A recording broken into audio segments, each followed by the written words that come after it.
This episode of Tales from the Backlog is brought to you by the wonderful patrons over at patreon.com/realdavejackson who help to support the show. These personal heroes of mine include Chris Nelson, the Top 3 Podcast Crew, Zulgeek, Eric Guess, Rick Firestone, Nick Ficori, Jill, Soccer, ZNA, Cupcake, Kyle, Christian S., Matt, aka Stormageddon, JD, Doug Leaf, Jason Emery, Rob Shack, and many more. These fine folks have chosen to go over to patreon.com/realdavejackson to kick me a few bucks a month and help support the show. In return, they are getting some cool treats like being able to vote on games to appear on the show. The next poll will be coming up soon, so look out for that. They also get bonus episodes, and they get my bonus retro gaming series called Tales from the Way Backlog, which will be coming out with a brand new episode in a few days about Castlevania 2 Simon's Quest. If that all sounds good to you and you want to support your favorite podcaster named Dave, once again, that's patreon.com/realdavejackson. With that being said, on to Baldur's Gate 2.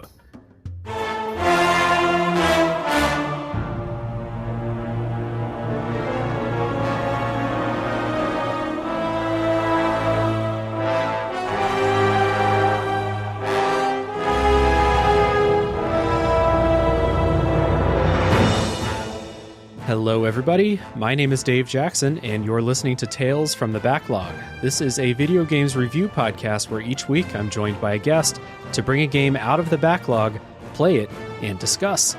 My guest today is a friend of the show, co-host of Pixelated Playgrounds podcast, and miniature giant space hamster enthusiast, Bryan Skursha. Welcome to the show, Bryan. Thank you, and I suppose butt-kicking for goodness. Yes, also something that you're enthusiastic about, correct. Yes, I'm always butt-kicking for goodness, you know. You find me out on the streets, butt-kicking for goodness. Oh yeah. Today we're going to be talking about Baldur's Gate 2, but before we get into that game, I do want to give you the customary time, since this is the first time that you've been on the show, to talk about your podcast, Pixelated Playgrounds, and what it is. Yeah, thank you. Pixelated Playgrounds is a video game book club podcast discussing the art and craft of video games. It's something I say all the time on that show, and those listening to this podcast are definitely familiar with that concept. Mm-hmm. But it's myself and two of my fellow co-hosts, my friends Clint and Josh, longtime friends of mine. Josh is also an indie dev in his own right, and we talk about games as old and long as Baldur's Gate and new and short as Little Gator Game, to name two that we've released this year. So, we usually release about 2 a month. None of us are, journalists or critics by trade, just guys who are talking about video games who would be doing so without a mic. Anyway. Yeah, and it's a really good show. I mean, I invite lots of podcasters on who do shows similar to mine because that's the kind of shows I like listening to as well as making, right? So the thoughtful approach, the analysis that you all put into your episodes, I really, really enjoy it. We're doing our Baldur's Gate 2 episode today. I recently, by the time people hear this, it won't be so recent, but you, quote, recently did an episode about the first Baldur's Gate game, as we're all gearing up for Baldur's Gate 3 coming out. So, it's a show that I really enjoy. Like I said, that thoughtful aspect to it, the thoughtful aspect and approach to the games that you talk about. It's a show that I listen to whenever I see it pop up on the feed, and an easy one to give the recommendation at the top of the show. Oh, I appreciate that. We try and do that. But for what it's worth, you caught me at the exact right time, coming off of BG1 and playing BG2 for not only our own podcast, but because, as you said, Baldur's Gate 3, it looms. I'm really excited. I have a lot of history with this franchise, and really looking forward to that one, but always looking for an excuse to replay Baldur's Gate 2 as well. Hell yeah. Well, let's dive into Baldur's Gate 2. So this is talking about the base game, which is subtitled Shadows of Amn, an RPG developed by BioWare and published by Interplay for PC in the year 2000.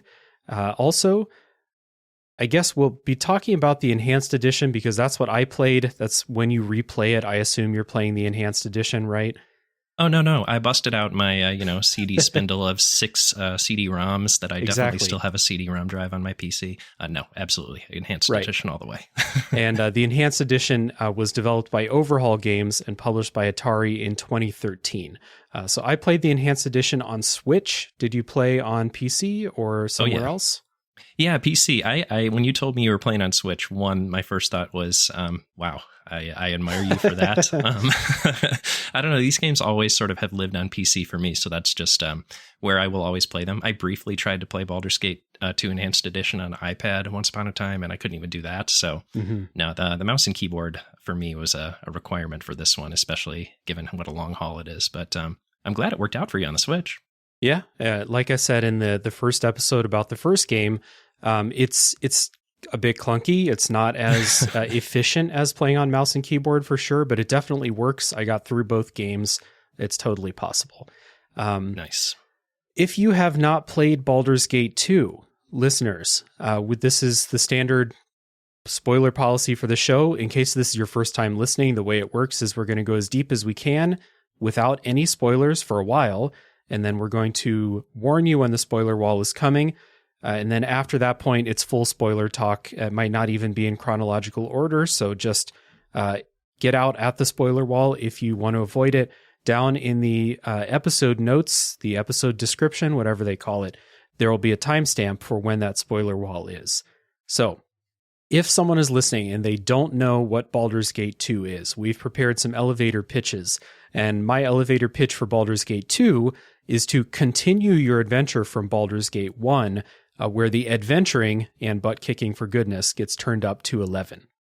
What would you say? Yes, my elevator pitch is what left off with the ball spawn reaching the status of a hero continues with some world-class adventuring and a brush with divinity. Okay, awesome. Hell yeah. This is quite a long game. I played on Switch. My playtime was about 40 hours for the main game, and I did the Throne of Bhaal expansion. 40 hours seems very short for all of that, and there's a reason for that. It's because I played on story mode, which I will get into that later when we talk about gameplay. But even playing on story mode, even skipping some pretty substantial side quest material, still 40 hours. It is not a short game. No, I totally hear you on that. It's definitely an epic, and especially with that Throne of Bhaal expansion. For what it's worth, even playing, I played on normal mode. I did not play on core rules. It's worth mentioning when we end up talking about difficulty modes that this game is different from the original versions in that those ones did have you play on core, which means like a lot of the dice rolls for things like hit points and some of the things that you would automatically reload if you got a crappy roll on were the default, right, in core rules. On normal mode, things like hit points are maximized automatically, so you don't have to do that annoying quick save, quick load thing. So I'm playing it's weird how they just sort of changed what the default mode is just because they knew what players were doing with regards to, saves coming. But of course, I think it makes sense personally. How long would you say a playthrough takes you, since you're playing probably a more intended experience? Yeah, so I'm looking at my Steam right now. I logged about 60 hours for my playthrough of Baldur's Gate 2 and Throne of Bhaal. So that's, a little heftier, probably, 1.5 times what you did. But again, I'm playing also with the benefit of like knowing exactly where to go for things. This is one of those situations like, from my perspective, like a Dark Souls or something where knowledge compresses space and you can get a lot out of just knowing like, there is this guy in this house who has this really good sword. So I'm going to beeline to that, murk this dude, and take his great sword. And now I'm going to make the rest of the game a lot easier for myself.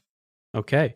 Kind of along those lines, so you have experience with this. So tell us a little bit about your history with the series and maybe your history with D&D. Oh, yeah, definitely. So I played Baldur's Gate 1 originally, probably a couple years after it came out around the turn of the millennium. And right after that, as soon as Baldur's Gate 2 came out, it was one of those things that I needed to pick up. I wasn't like as tuned in to go like pick it up on launch day. And also I was a teenager, so I didn't have the money to do so. So I was introduced to the first game by my cousin. Second game, I came in pretty hot on the heels of its launch as soon as I could save up enough money from either caddying or some other, odd job that I was able to cobble together in my youth.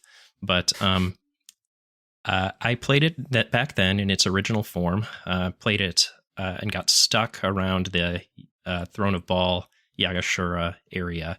Uh-huh. And then later on, I replayed it again after college. And that time I just got distracted by something else and didn't finish it. So you are actually talking to me after my first official finish of Baldur's Gate 2 plus Throne of Bhaal. Okay. So that was a trip for me. This is one of those things that has been a long time coming. So long history with the game, but not a long history of actually beating it. Gotcha. Yeah, I can easily see how this is one of those games where you spend a ton of time in and just you don't get around to finishing it. I've played 80% of Fallout New Vegas twice. It's just one of those games, long time in those. I love that game too, just never beat it. Shit happens sometimes. If people listen to the first Baldur's Gate episode on Tales from the Backlog, you may know that this is my first experience with the series. So I played that game for the first time, and then I took a break to play another BioWare game, Knights of the Old Republic, and then I went back to Baldur's Gate 2. I wanted to take a little break. It's weird that I went to another BioWare game in that break, but there we are. So I'm playing this for the first time, and it's funny, like, I wanted to try the series before Baldur's Gate 3, because I love Divinity Original Sin 2. It's one of my favorite games ever. Oh, yeah, same. Yeah, so I'm like, well, I'm going to play Baldur's Gate 3, because that's Larian's new game. So I want to play the older Baldur's Gates. And there are a bunch of people that were like, oh, just skip Baldur's Gate 1, play Baldur's Gate 2. Absolutely not. Absolutely not. I'm so glad that I didn't. But like Baldur's Gate 2 was kind of the target the whole time, if that makes sense. Like, yeah. You know what's funny is my co-host Josh said the same thing. He said Baldur's Gate 2 is the one I want to play. I'm playing Baldur's Gate 1 to get there. Right. And to my mind, playing Baldur's Gate 2 without 1 is like watching the Lord of the Rings film, The Two Towers, without watching The Fellowship of the Ring, you know? Yeah. Like, it is very much there. It's a requirement, and it sets the context for the whole thing in such a great way. Yeah, I totally agree. And that was what I said on that episode too. I'm glad that I ignored the people who told me to skip Baldur's Gate 1. I mean, if someone's like, I don't have time to play both games, then sure, maybe like read what happens and then start. But like, yeah, sure. I did have the time, so I'm glad that I did play both games. So here I am playing Baldur's Gate 2. And to get into some quick opening thoughts before we really dig in, I had a bit of a weird experience with this game. Like I said, I played on story mode out of necessity. So I did feel like I missed out on part of the experience here. I think this game's really good. I'll just say that like straight up. I think in some ways this is the best BioWare game I've ever played, and I've played quite a few of their games. And I also just think that like they didn't make this game for me. And because I don't know anything about D&D. I mean, I know like I've osmosed some things about D&D, but I don't know how to play second edition D&D. So I have an interesting anecdote about that. I did at one point in time play second edition D&D.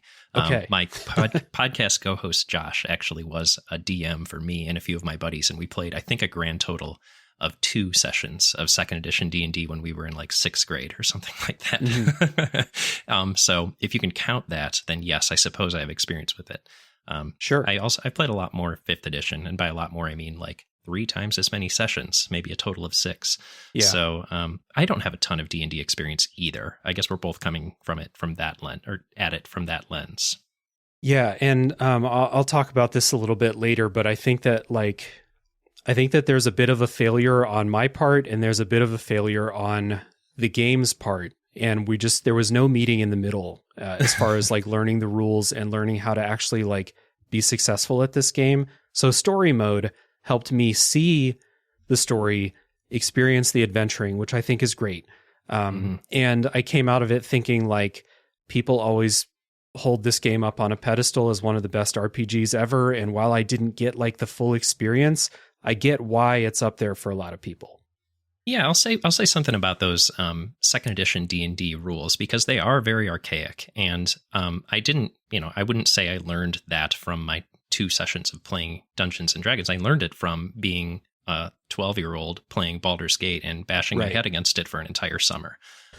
Because that's what you do when you're that age, right? You have Right. a very plastic brain and you have a lot of free time. So you learn very complex things that maybe you that maybe you don't need to, or maybe shouldn't invest the time in. I don't know. I still feel like it was a fun experience and I'm glad I did it because I can come back and do this now. But yeah, it is not user friendly. It's not accessible. And if you don't have a history with it, there's going to be a difficulty cliff that you have to scale to get to a point where you're fluent in these mechanics. You know, like THAC0 is not an intuitive thing. AC, all of the rolls and saves and the entire library of spells this game has and throws at you. And all of that is a requirement in this game, especially in Throne of Bhaal, to understand. Yeah, agreed. And we're going to dig into that in a lot more detail when we get into the gameplay section of this episode. But for now, we're going to take a little music break. We're going to come back. We're going to talk about the story in Baldur's Gate 2.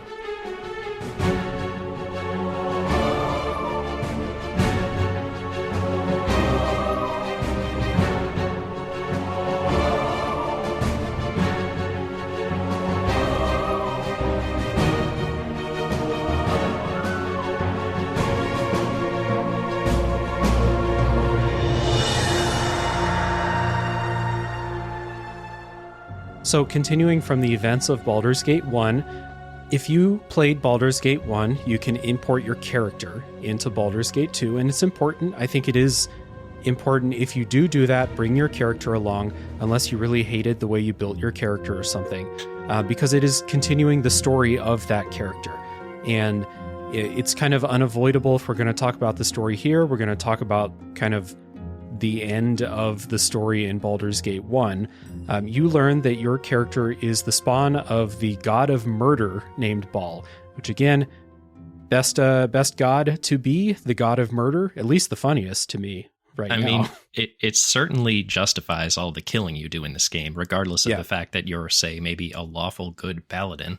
Right. It's for all of those ludonarrative dissonance examples where they're like, oh, well, why is Nathan Drake killing 7,000 people throughout Uncharted? You don't have to ask that question about your character here. You're the spawn of the god of murder. I mean, he's a ball spawn too, right? Nathan Drake? I always assume Probably. Yeah.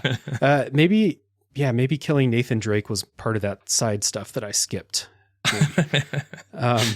This game begins with a little shock because there is a kind of filler expansion between Baldur's Gate 1 and Baldur's Gate 2 called The Siege of Dragonspear, and I did not play that. And I also told myself I was going to read what happens, and then I didn't.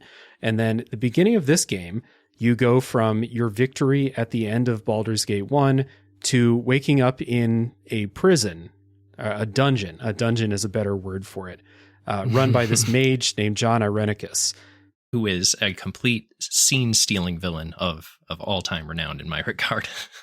John Irenicus is a really good villain. He's out of the picture for a lot of the games, but you do get like these scenes of what he's doing while you're doing what you're doing. And I was glued to the screen during those scenes because he's up to some evil shit. Yeah, he just a great villain. Like he has a really involved backstory and his motivations are sort of slowly unfurled over the course of the game. John Irenicus, it's worth mentioning, his voice actor is excellent as well. And I'm trying to search my notes here for the name. There we go. David Warner, who does just a fantastic job of voicing John Irenicus, is just chewing the scenery with regards to this voice acting performance. Yeah, there's a lot. We would just talk about the voice acting for a second. The voice acting in this game and the first Baldur's Gate game, this is, I feel like, from the era where voice acting in video games was like people doing theater performances, basically. And this game is full of those. People giving, not a lot of nuance to some of the voice acting, just people going full, go for the gusto performances, you know? Oh, yeah. Yeah. I mean, here's the thing is like, not everything in this game is voiced, right? So they're picking and choosing the scenes where they do it, and where they do it, they need to make it count. And so they're giving 150% or more in every scene. And I think, a lot of these voice actors are good. They bring back a lot of the faves. We already talked about some of the characters that you're re-meeting. You're importing your own character, but you're getting your Minsks, your Jahiras. They all uniformly do great performances. There's some new folks in the mix as well who also, by and large, I think the bar is pretty high. There's a high average on this group and the party members that you can get. But Irenicus, I think tops the field here. Yeah, and part of what makes Irenicus interesting is the way that, so the game starts, you're in this dungeon, you're able to get out through the help of your sister figure named Imoen. She helps you out. It's me, Imoen. Yeah. You get out of the dungeon and you get into a mage fight because Imoen is a mage, and Irenicus is also a mage. And it turns out that the city that you're in, they don't take too kindly to magic around these parts. And so Irenicus and Imoen get kidnapped basically by these mage hunters. The cowled wizards. Yeah. And you have to get information because they just leave you with that. You don't know where you're supposed to go. You don't know where they are. You don't know how to find them. You don't know who knows where they are. You just kind of left there, and then some dude is like, well, if you give me 20,000 gold, I can help you out. And so that kind of kicks things in motion to gather that money. Yeah, I love this setup because, you wake up, as you said, you're in a dungeon, you have to escape. It's a really great opportunity to tutorialize, your first dungeon. You're learning all of sort of the basics of dungeoneering. If you say didn't play Baldur's Gate, or if you didn't play far into Baldur's Gate, because now you're a seasoned party of level 7 to 9 adventurers, right? That is a big difference from where you're starting off in Baldur's Gate 1. On top of that, you've just been tortured. So you might have a slight case of amnesia, and we like nothing better than starting a game with a slight case of amnesia here in video game. Right. Gives a good excuse to tutorialize to the player as well. It's all very elegant. And then the coup de grace, of course, chapter 2, you emerge from the dungeon and they say, find Imoen, like you said. And how do you do that? Well, you do what adventurers do, yeah? You raise some money, you do some side quests. And it's really interesting. This game has not weird pacing, but chapter 2 is much bigger than the other chapters in the game. There's 10 total if you go through Throne of Bhaal, and chapter 2 is by far the longest. You could spend dozens of hours just doing the quests here. Yeah, I would say it's almost sort of an hourglass shape, right? Because you have chapter 2, which is super wide, super long, and then it narrows down for those middle chapters. But then, as we'll talk about, chapter 6 brings you back out into that area. And, then you're preparing for the end game. And at the end of the day, I think that's really kind of the interesting thing about this game's structure is it will let you spend as much time as you want sort of being an adventurer. And it gives you just so many different options to pursue in terms of how you do that. Yeah. And when we say you're doing side quests, I don't mean you're doing gather 10 herbs or gather 5 piles of dirt for someone who needs it. These side quests are detailed. They have twists and turns. They may take hours and hours to complete. They involve dungeon crawling in a lot of ways. The city that they take place in is super dense and it's full of these things to do. And I just think this is I was a kid in a candy store during this section. So I think the interesting thing about all of the side quests in Chapter 2 is they're basically modeled after Dungeons & Dragons modules, right? You can basically look at this and say, hey, this is a source pack or a module that you could pick up for a dungeon master to run for their group in D&D. So it starts off with all right, you talk to this person in the hub city. In this game, that's Ethkalta, the city of coin, capital city of the continent or the country that you're in. And it sort of spirals out from there. There's one that'll send you off into the Windspear Hills. There's one that'll send you off into the Umar Hills. There's one that'll send you to Tradesmeet, the city of merchants, and they have a genie infestation. I can name it 6 dozen more, and those are 3 of my favorites, which we can go into more detail on maybe later on. But I think it's just really telling for the fact that this game at its base, just like Baldur's Gate 1, is a Dungeons & Dragons simulator. And this game just takes that and, as you said, cranks it to 11. Yeah, because like you mentioned earlier, you're not a level 1 character beating up rats in someone's basement anymore. You're a Right. capable fighter. If you have mages in your party, or if your character is a mage, you're a capable mage by this point. So you're doing things that a very capable character would be able to do. Like there's I'm trying to remember what the monster's name is, but like one of the characters you can meet says like, hey, my home manor has been taken over by these trolls. Yeah. And they're not just Keep. regular trolls. Yeah. So they say go there, and there's something special about the trolls. You can't kill them by normal means. You have to figure out how to kill them. Mm-hmm. It's a step up. In like I liked the adventuring in Baldur's Gate 1 a lot, even killing rats in the basement, because I have a soft spot for low level RPG shit like that. But it just gets turned up a notch in Baldur's Gate 2 in basically every way. Yeah, it's interesting because I guess when you're talking about the levels that we're playing in right now in the beginning of Baldur's Gate 2, we're talking about characters that are in the level, 7 to 10, 7 to 12 range, really. And we're talking about people who are like catching the eyes of like dukes and royalty, and they're sort of regional heroes, right? Mm-hmm. You're, I guess, broadly speaking, you're sort of a nobody from 1 to 5, a somebody from 5 to 7, and then like you're starting to catch the attention as you continue to climb. And then we'll talk about Throne of Bhaal later, but you're really clashing with divinity at that point. Mm-hmm. Yeah. So this game has this really nice progression. And I know you mentioned earlier about the ability to import your character, and I think that's one of the really special things about the Bhaalspawn saga, being Baldur's Gate 1, 2, and Throne of Bhaal in general, is you get to see someone go from that like dirt farmer to almost a god or goddess. Yeah, exactly. And again, it's like the story will make less sense if you skip Baldur's Gate 1, but it really is like the key thing is taking that character from level 1, literally like, hey, my house has a bunch of rats, go kill them, please, up through fighting against literal gods. Yeah, it's pretty wonderful. I spent personally a lot of time in Chapter 2 in this game because, one, I had a lot of things I wanted to accomplish. I knew where I wanted to go to get some equipment that I needed for my chosen party. Given my player character, a sorceress that I imported from a Baldur's Gate 1 play that I did in 2010, 11 or so. No, maybe it was like 14, something like that. So approaching a 10-year-old character, but still, or it must have been 14 or 15 because it was in enhanced edition, because I couldn't have done a sorceress in the original versions. That is an interesting thing. That is a class that was added to Baldur's Gate 2, and you could not play it in Baldur's Gate 1 until the enhanced edition. So, yeah, it was an interesting playthrough. I really enjoyed being taking a spellcaster from, probably the weakest of the weak at the beginning of Baldur's Gate 1 to probably the most powerful of the powerful at the end of Throne of Bhaal.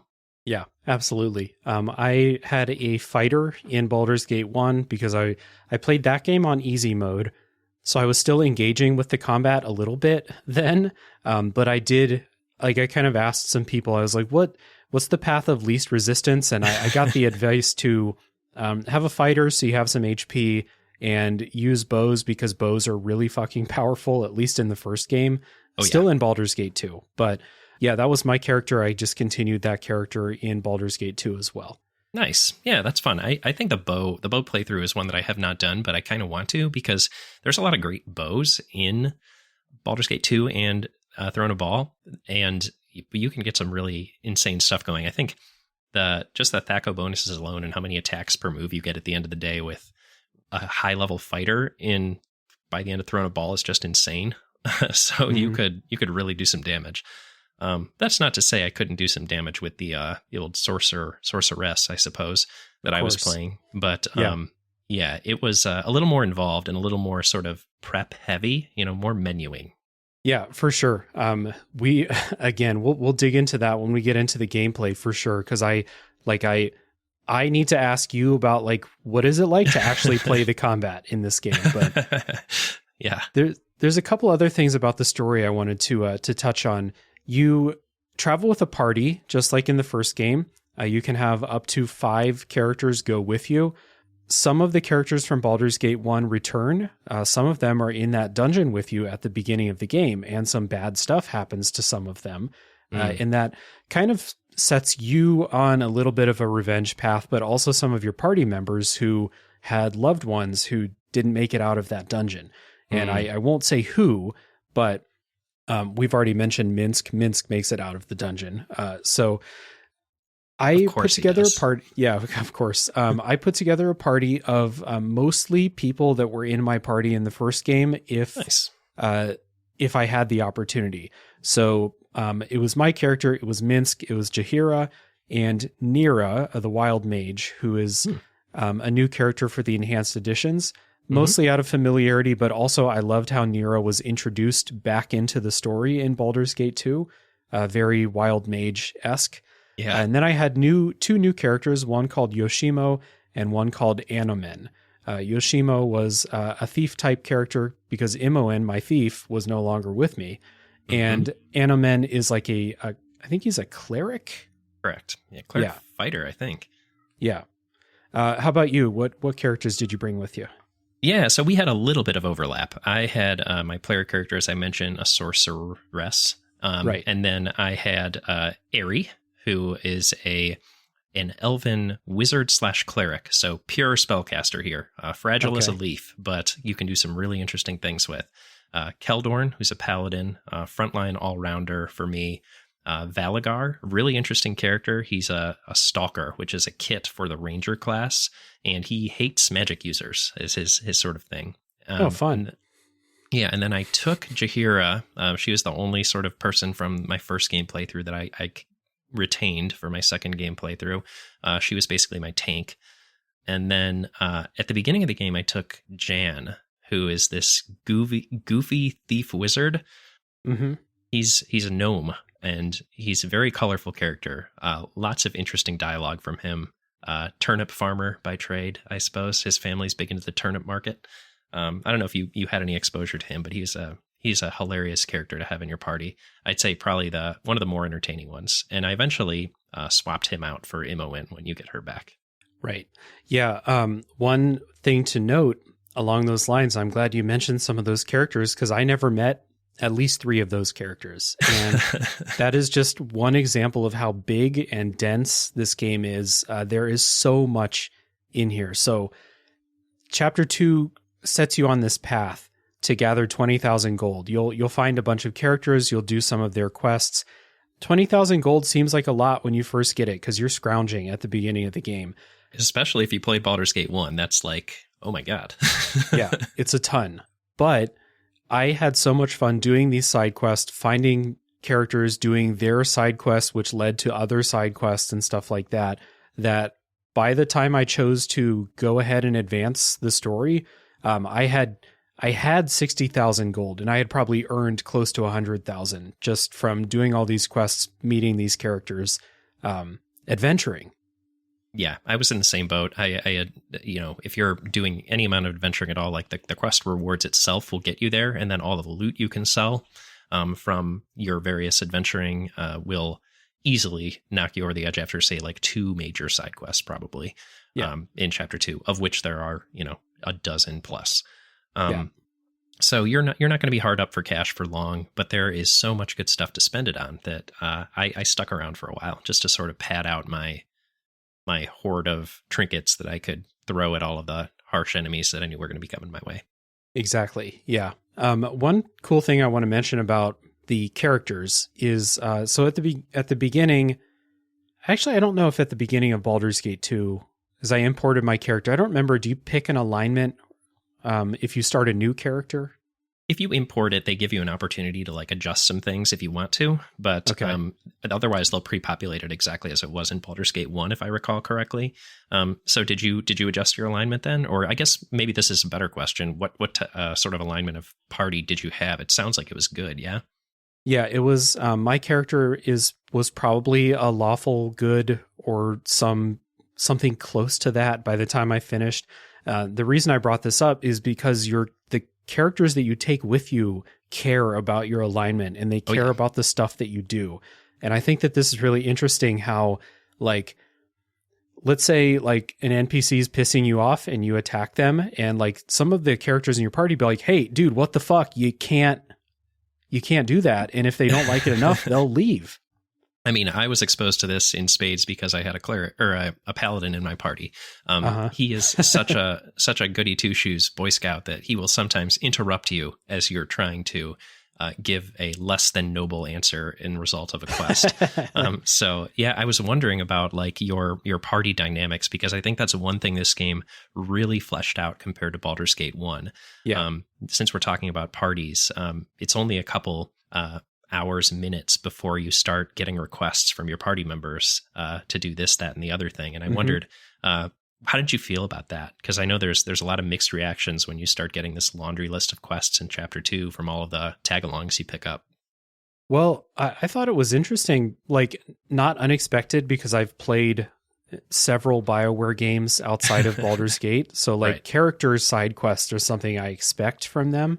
But what's interesting about this, and I actually really like this, is let's say the character says like, hey, my home estate is under siege and something terrible has happened to my family.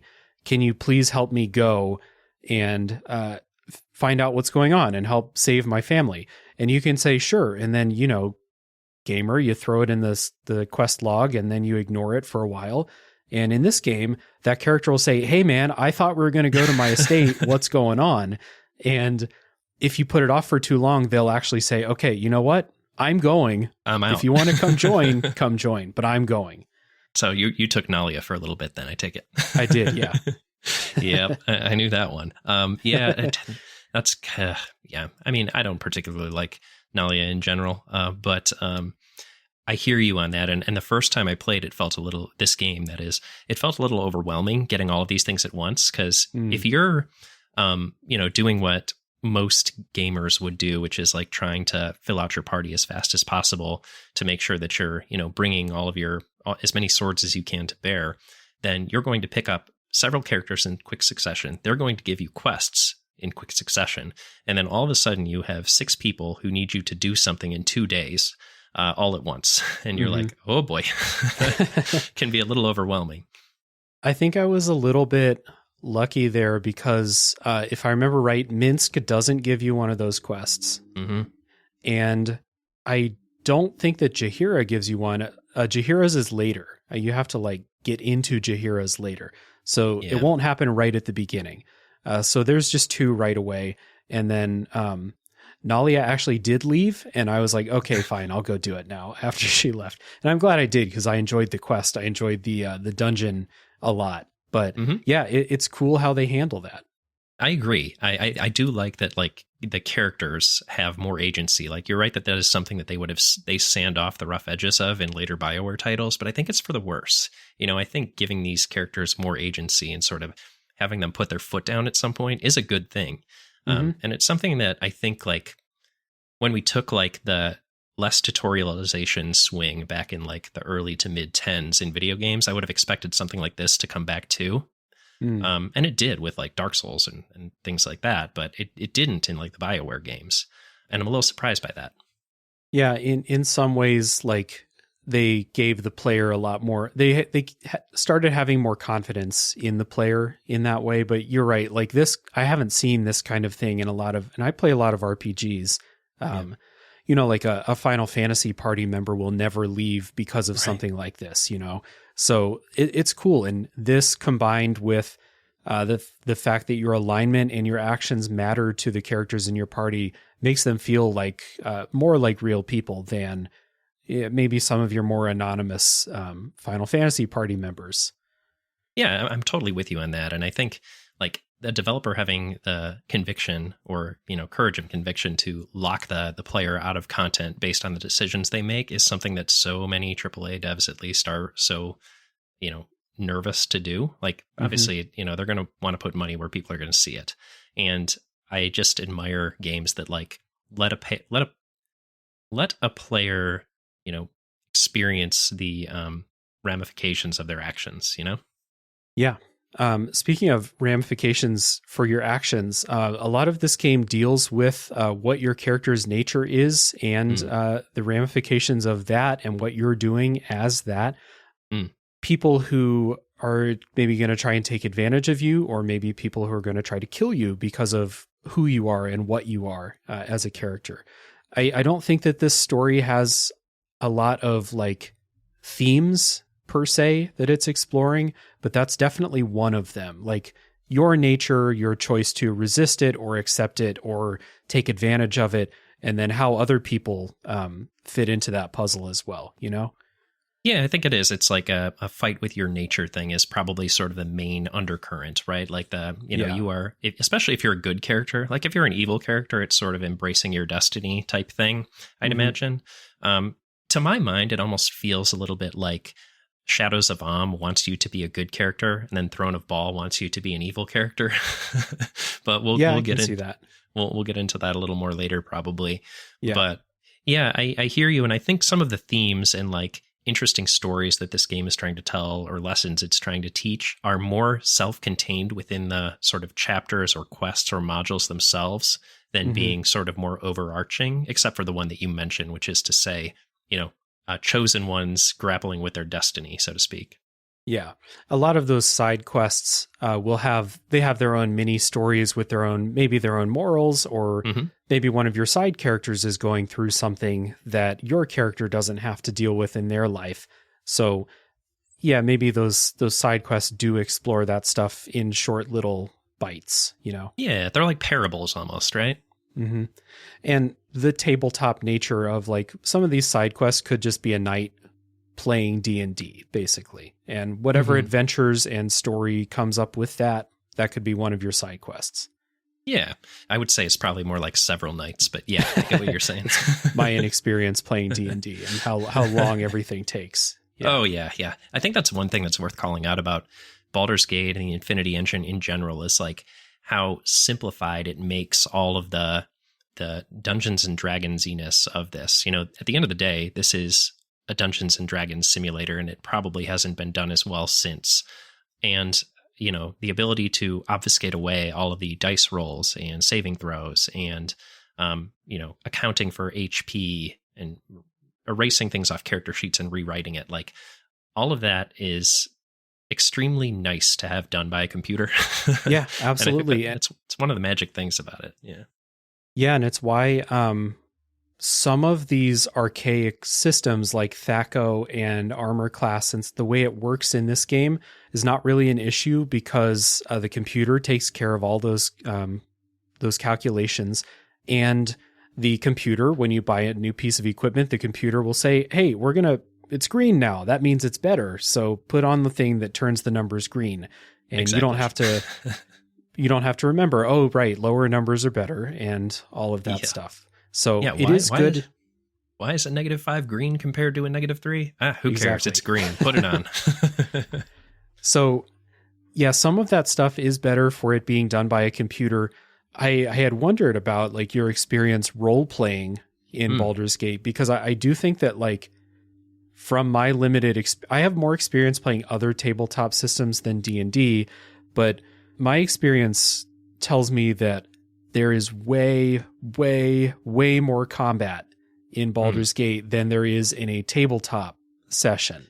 So like, do you feel like other aspects of role-playing are lessened because of that? I would say yes. And I think this is kind of just a thing for computer-based role-playing games by nature, right? Like you're always going to have fewer options available to you with a computer DM than you would with a human DM, right? Like, right. At the end of the day, you're never going to try and talk to the beholder attacking you in Baldur's Gate 2. They're just going to attack you. But that would be the first mode of interaction if you run across a beholder in tabletop Dungeons and Dragons, right? Like they're intelligent creatures. They often have very interesting, self-motivated things. If you are nerdy enough to read through the Monstrous Manual, you could get an idea of, that's the thing about Dungeons and Dragons is everything is an archetype. So if you run across a beholder, you have a pretty good idea of what their personality is, and you can use that knowledge to your advantage. In Baldur's Gate, they're a red circle, and they will use certain attacks that are indicative of a beholder on you, but you don't have the range of non-combat options available to you that you would in a tabletop setting. Interesting. Yeah. So thinking back as far as like monsters go, the only one that would really fit that role is there are dragons that you can either talk to or fight in Baldur's Gate, but that's about it.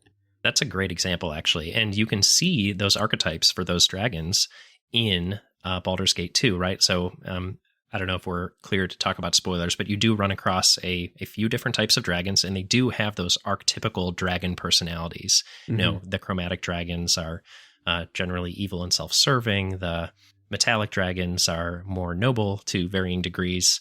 So you have quests that go along with those dragons that are tailored to those types of archetypes. And if you know what you're working with from the outset, you can know what's coming. And I think this game does a really good job of sort of riding the line there. Like, it will give you the opportunity to fight all of these things, but in most cases, beholders included, which I mentioned earlier, they will also let you have an opportunity to interact with them in a non-combat way. Interesting. Not my experience with the beholders, but that's maybe because I don't know what the hell I'm doing. So, well, I'm talking about like just specific beholders that you'll run across that gotcha. that aren't combat related. Maybe. Yeah, we'll talk about it in the spoiler section perhaps, but I did run across a couple that were fulfilling non-combat functions. Yeah, for sure. As far as other like types of role playing though, like do you feel like there are too many quests or encounters that are like tailored toward putting you in combat rather than like, you know, a lot of other RPGs will give you options to talk your way out of stuff, and this Baldur's Gate 2 does that too. But I found myself in combat, like with no other, like not talking to them first, just combat begins in this game, maybe more than in some other RPGs. So I guess from my perspective, this is really more to me highlighted in Throne of Bhaal, where a lot of times in Throne of Bhaal, at sight of you, someone will say like, it's the Bhaal spawn, or, you know, whatever your player character's name is, and just immediately attack. But I think that's more so a result of your reputation at that point, right? Like you are a continent spanning badass, and they know that if they see you, they're in trouble. So I think from that perspective, it's somewhat justified. Earlier on, like in Shadows of Am, I didn't feel that way as much. And I think this game does an interesting thing where most of the placement of enemies and whether they're hostile or not tends to be pretty, I'm going to throw out a D&D term here, Gygaxian, which is to say, if they live in a dungeon, that dungeon functions as its ecosystem, and it is sort of logically continuous, right? Like you're going to find a dungeon that is like, say, a gnoll fortress, and gnolls are going to live there. And if it has a trash heap, then the types of monsters that appear around trash will be there.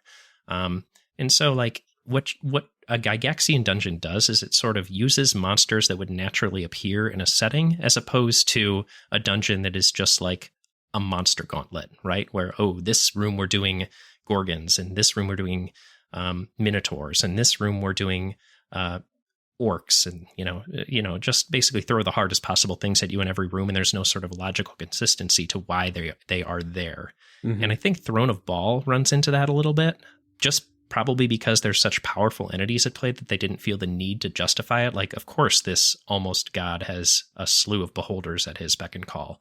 But in Shadows of Am, at least, I do feel like they tried to make it at least more logically consistent. Like, you'll find Underdark monsters in the Underdark. Sorry, spoiler. Well, it's a good point. Like, right now I'm playing Final Fantasy 16, so as a comparison to that, a lot of dungeons in Final Fantasy 16 will be like, okay, the first combat room in the dungeon, you're going to fight four humanoids. And then the next room you fight 4 bats. And then the next room you fight 4 humanoids and 4 bats. And it feels very formulaic like that. I didn't really get that from Baldur's Gate. So that's a good point for sure.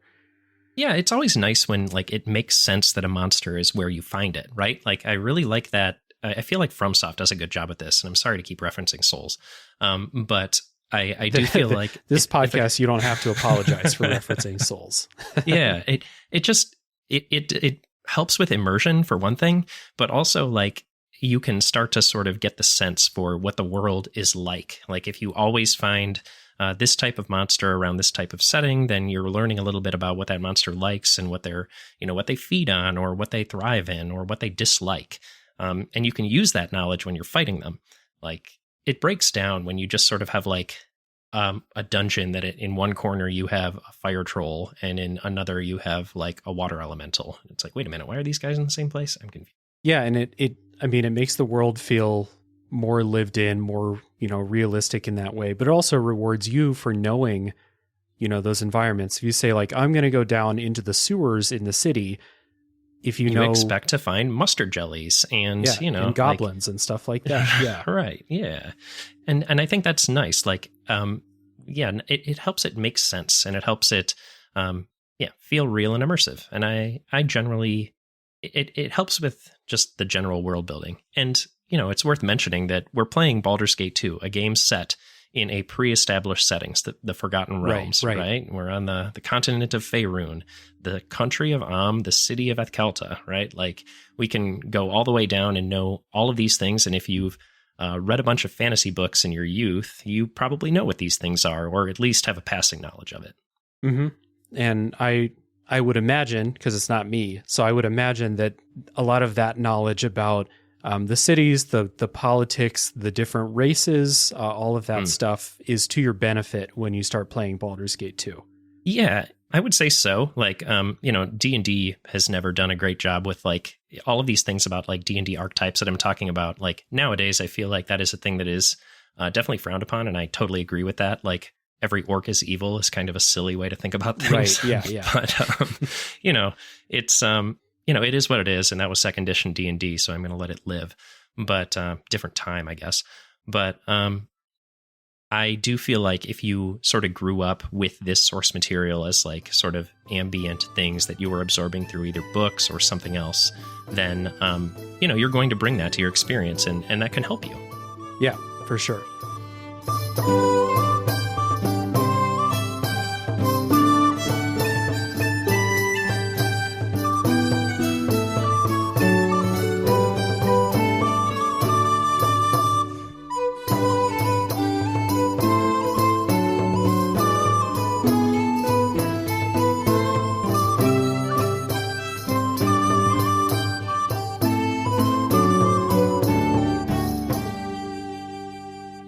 So another thing that I think lends to this kind of feeling of a lived-in world and immersion, if we want to use that word, is the way that the visuals and the sound effects are in this game, especially in the city. I really like the way that the city looks, the way that the districts are distinct, and the sounds in the background of all of the activity that's going on in these different districts in the city.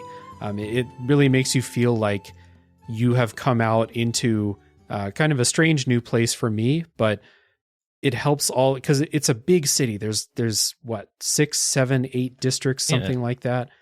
And they're all pretty dense. But it helps them all stand out. So when someone says like, oh, over at the docks, oh, okay, I know where that is. Exactly. Yeah, and the interesting thing, I really like what you mentioned about the sounds, and they all have their own distinct sound, because if you're in a market, you're going to hear people shouting. If you have a dock, you're going to hear dock workers shouting in the background to unload things.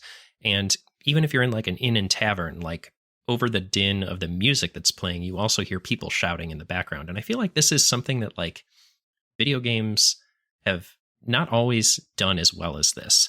Just to harp on our new bugbear, Final Fantasy 16, since I'm playing that as well currently, I do feel like it feels a little dead, like compared to like the Copper Coronet. I don't think I found as lively a tavern in, AAA blockbuster Final Fantasy 16. And we're working with like a fraction of the processing power and just general budgetry in Baldur's Gate 2. Not to say it wasn't an impressive product in its time, but I think they really did something special, as you said, with like the way that they're painting and lighting, and then especially sound designing these areas. Even the fact that you're looking at it from this isometric view, you just sort of like are enveloped by the space's sounds, and it just really works for me. I don't know why. Yeah, it's really cool. And even when you venture outside of the city into the kind of wilderness areas, I think that they all look great. And then you have all the nature sounds playing. It really makes you feel like you are, well, it's a fantasy setting, so like you're not in the suburbs or something like that, Sure. But you're really out in nature. Yeah, you're hearing those fantasy Volvos drive by, and Yeah. Yeah, but no, I mean, I grew up in Windspear Hills, so I know exactly what that sounds like. Yeah. No, it's really nice, and I think the fact that they can do not only like city and wilderness areas in equal regard and make them look beautiful as well is impressive. And I think this game goes out of its way, especially with some of its character and sprite work, to one up Baldur's Gate 1 in a big way. That and the special effects with like spells and things. You can tell that they're taking an evolution on some of this stuff. It's a little harder to tell in the enhanced edition versions because they kind of took a leveler and, fancied up all of the spell effects across the board. But by the end of like Throne of Bhaal, I would say you're coming across like some character designs that are leagues ahead of what you would see with some of the more generic things you saw at the beginning of Baldur's Gate 1. Yeah, I would agree with that to a point, because the characters, especially depending on how zoomed in or out you play it, the character models that are actually on the screen could be like these little figurines, basically.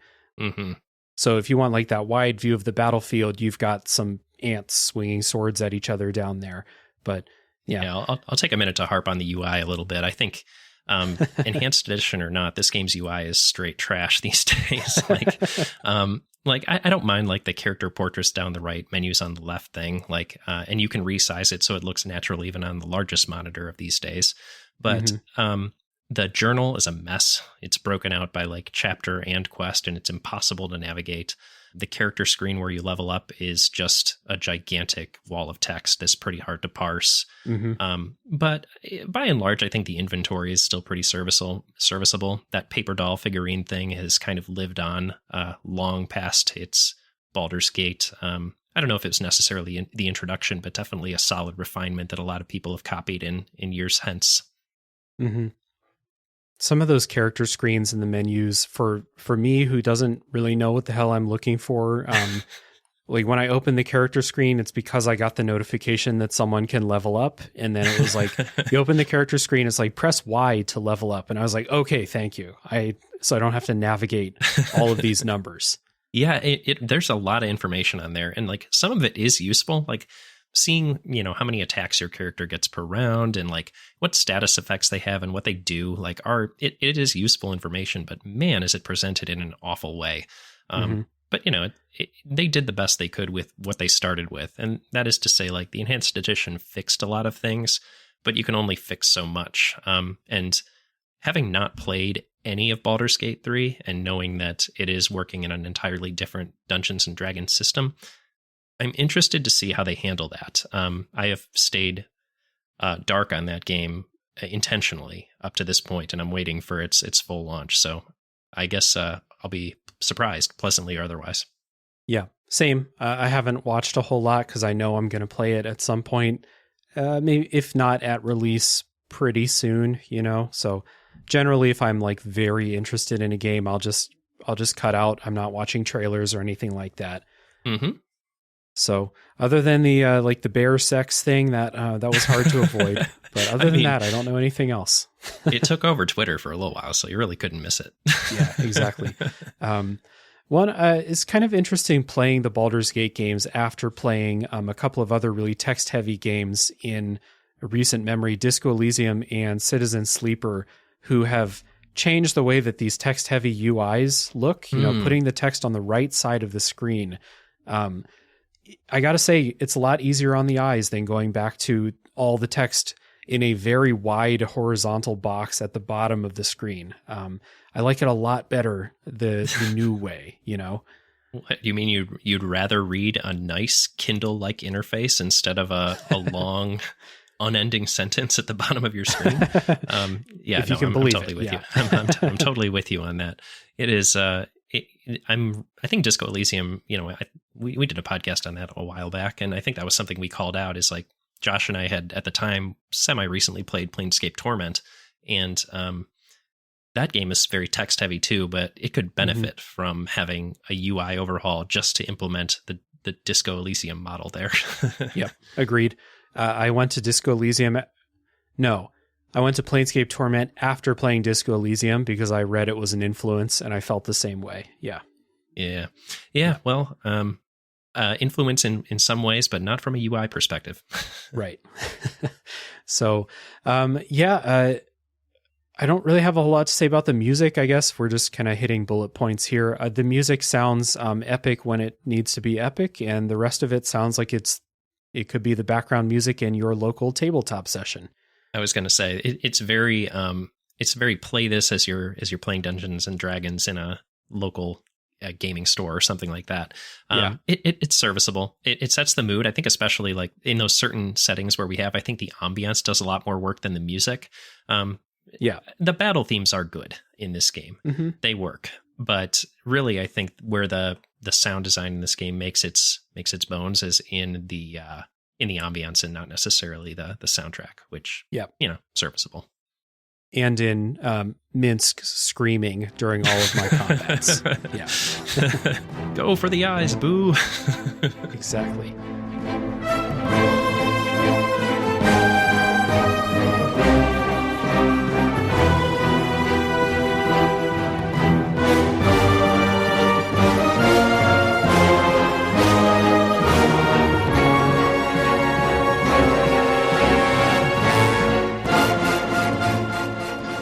So we kind of bordered on talking about combat there for a while, so I think let's get into talking about the gameplay. Sure, yeah. This is real-time with pause combat, and if you're not familiar, that's when combat plays out in real times. The dice are rolled automatically, your characters move automatically, they attack automatically, but at any time you can pause and issue commands. And you cannot stack up commands, but you can pause, issue a command to everybody, whether it's, move over here, or use this spell, use this ability, or just, hey, with your sword, attack this enemy, basically. How do you feel about real-time with pause before we get any deeper than that? Yeah, so the name of the game is riding that pause button, for me at least. I need to be able to make sure like no time is wasted. Like once a fighter, say, kills a person, you need to make sure that they're focusing fire on the next person they need to. And with spellcasters, this is even more important because, once a spell is cast, they're going to default to their next action based on their, AI script you've given them. And that's probably like a ranged weapon. So unless you want your extremely powerful spellcaster to waste time slinging rocks at a guy, you're going to want to take charge. All that is to say, I tried to get as creative as I possibly could in this game and as liberal with my spells as I possibly could. So I created a few custom AI scripts for all of my people that basically let me play only one character and everyone else kind of did their thing for, I'd say 90% of encounters is what I would say. But you really had to know what you were doing in terms of like switching on and off, like the Boolean variables to say like use defensive spells, use offensive spells. After that, default to a ranged weapon, or default to a melee weapon. And it's it's fiddly. But if you're willing to put in the time, it'll save you a bunch of real time with pauses down the road. Yeah. So I didn't do that. Again, playing on story mode. But I'm glad that does take away some of that micromanagey feel that real time with pause combat can really get into, which is why I stopped playing games like Pillars of Eternity, because I just felt like I was pausing every half second to do something, and it was just, I got sick of it. I don't blame you. Yeah. And that's, that's to say like in the intense battles, I was still doing that, and you need to do that. And for what it's worth, this game will take it too far at some point. Like I'm sure we'll talk about it in spoilers, but I did not get through this game without flipping the difficulty down for some of the final battles.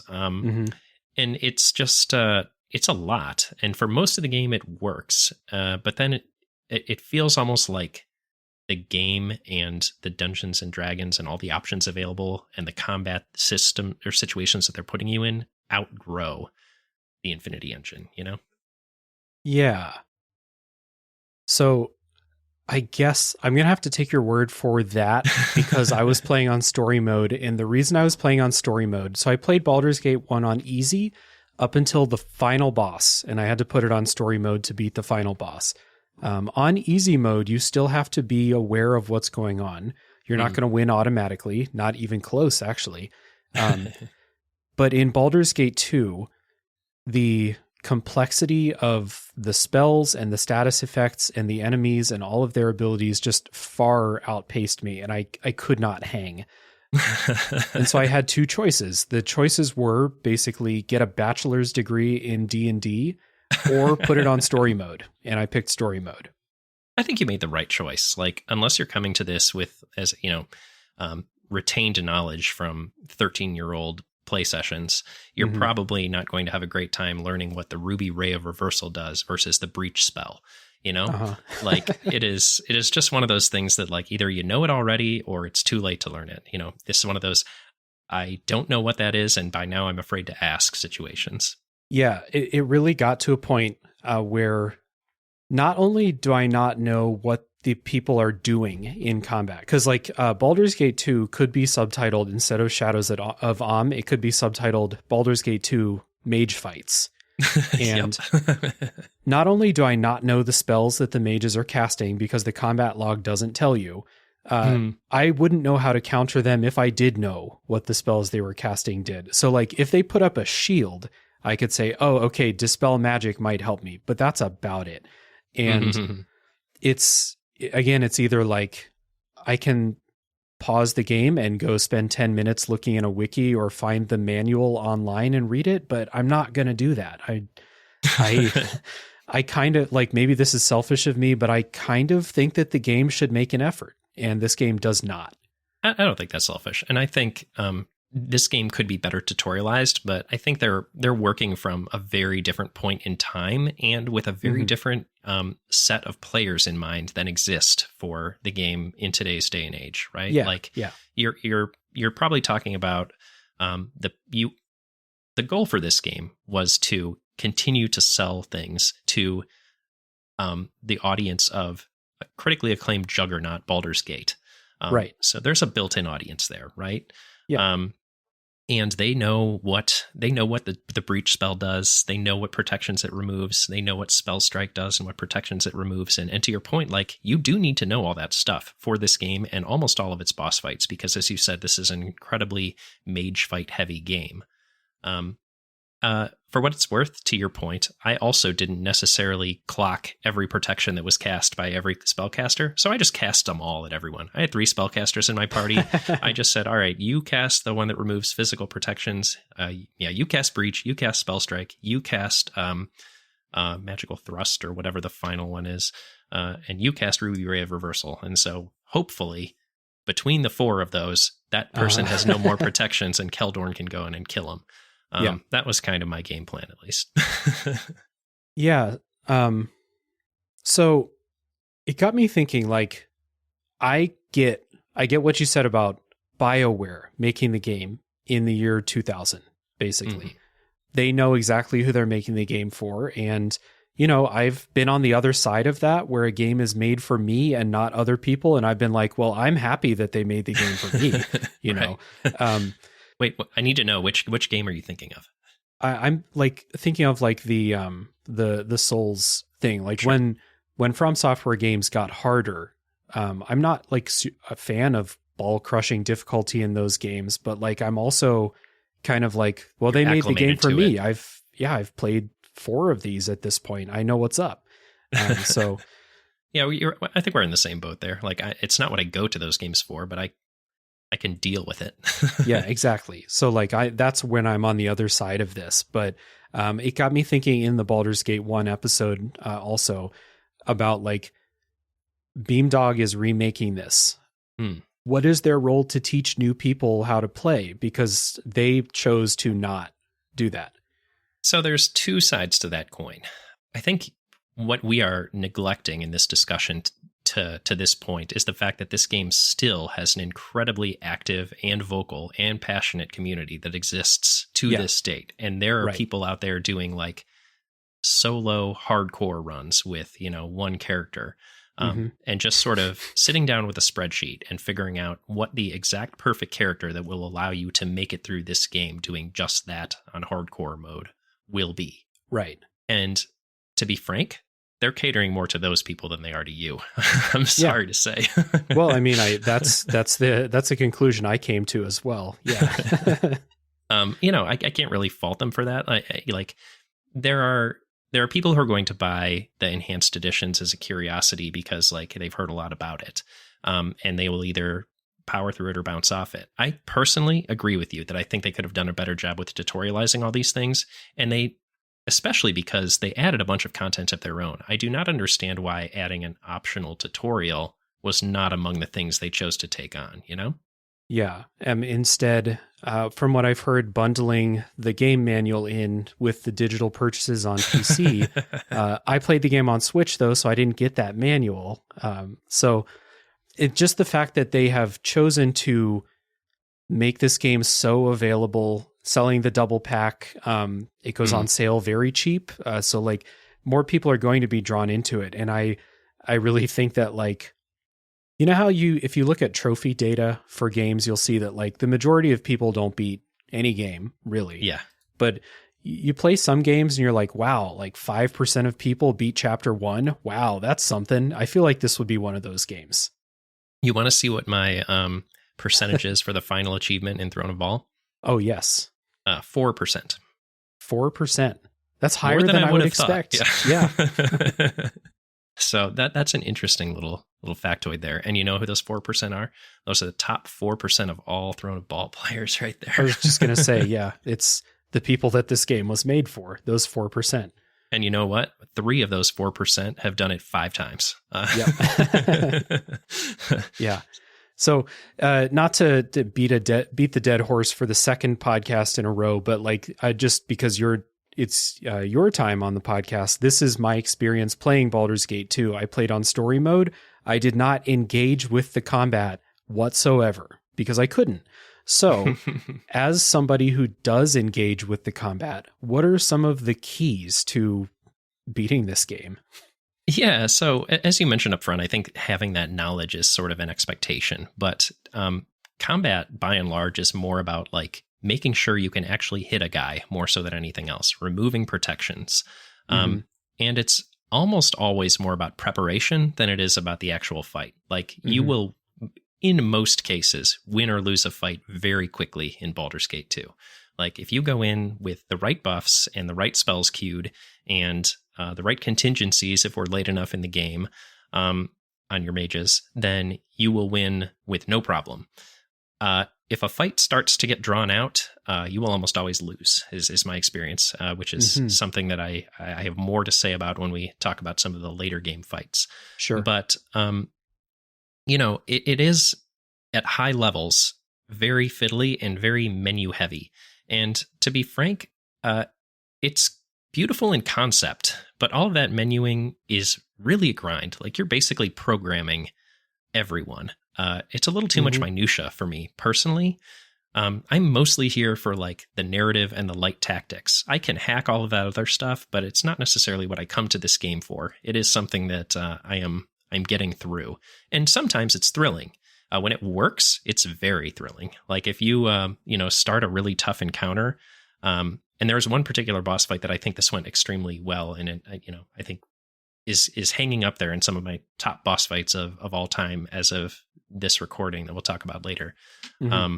But by and large, like some of the harder fights just get a little too demanding, especially near the end of it all. But for all of Shadows of Amn and most of Throne of Bhaal, I was having a great time sort of continually adjusting my strategy, figuring out what spells I needed to have on my mages and sorcerer to knock down my enemies, and then what I needed to do to get my fighters in the front line in the right place to destroy people. And it's always fun to kit out your characters with high level gear. And I will say that is one thing this game has in spades. Yes. Is you can get a bunch of really fucking cool items and artifacts across the board. Great armors, great weapons, all kinds of cool effects that can be combined with spells and skills that you get at higher levels to really interesting effect. I think that's one of those things this game does best, is it gives you this really fun playscape to create builds with all of the various NPCs and, of course, your player character. Yeah. I was just going to ask you about that because, again, builds were not necessary for my playthrough. I just kind of like picked up that cool loot, and like I totally agree. There's there's probably like 50 items in here that would be the item in another RPG, right? There's ancient legendary weapons from the heroes of ages past. And there's just, this game's just full of stuff like that. Yeah. So you want me to run down a list of a few of my favorites? Sure. Yeah. Yeah. So, first off, I will give Keldorn's Holy Avenger, the top billing. It's not often you find something that's a +5 sword. You're working in the like +2 range in Baldur's Gate 1. And then by the end of Baldur's Gate, in Baldur's Gate 1, in Baldur's Gate 2, finding something that's +5, like that can hit anything. You're not going to have anyone resisting the hit of a +5 weapon. The second thing, Celestial Fury. I mentioned earlier about just going into the right house and knowing the right guy to kill to get the powerful sword. Mm-hmm. This is that sword. Okay. There's just a nondescript house not attached to any quest or anything in the temple district of Athkalta. I think it's called the Guarded Compound. You go in there, you fight extremely high-level party of heroes. One of them is carrying Celestial Fury. It is a katana that will just stun enemies on hit sometimes. Unresistible. Very powerful. Nice. Oh, yeah. There's lore behind that sword, too. It is basically the embodiment of like a deva, which is basically an angel who got so pissed that they turned into a sword so they could kill things for all eternity. So that's cool. And finally, my third favorite one is the Robe of Vecna, which is a faster spellcasting robe. As a spellcasting player character myself, what I would do is combine this with the Time Stop spell. So I could stop time, cast spells in extremely quick succession. If you have the skill Greater Alacrity, which you get at higher levels, you can cast them even faster. So basically, stop time, cast 5 or 6 iterations of your most powerful damage dealing spell at an enemy, and then watch time unfreeze and they immediately disintegrate. There's lots of fun things like that you could do in this game. Yeah, for sure. One of the items that stood out to me was part of that manor quest, actually. It was I forget the name of it, but it was a flail where you're picking up the different heads. The Flail of Ages, right. Where you're picking up the different heads that all do different elemental damage or status damage. And by the end, I think you can get like 5 heads in Throne of Bhaal. And it's just a powerhouse. You're doing all kinds of different damage. And one of the cool things is like, if your character can't use flails, then it'll probably still be okay, but it won't be great for you.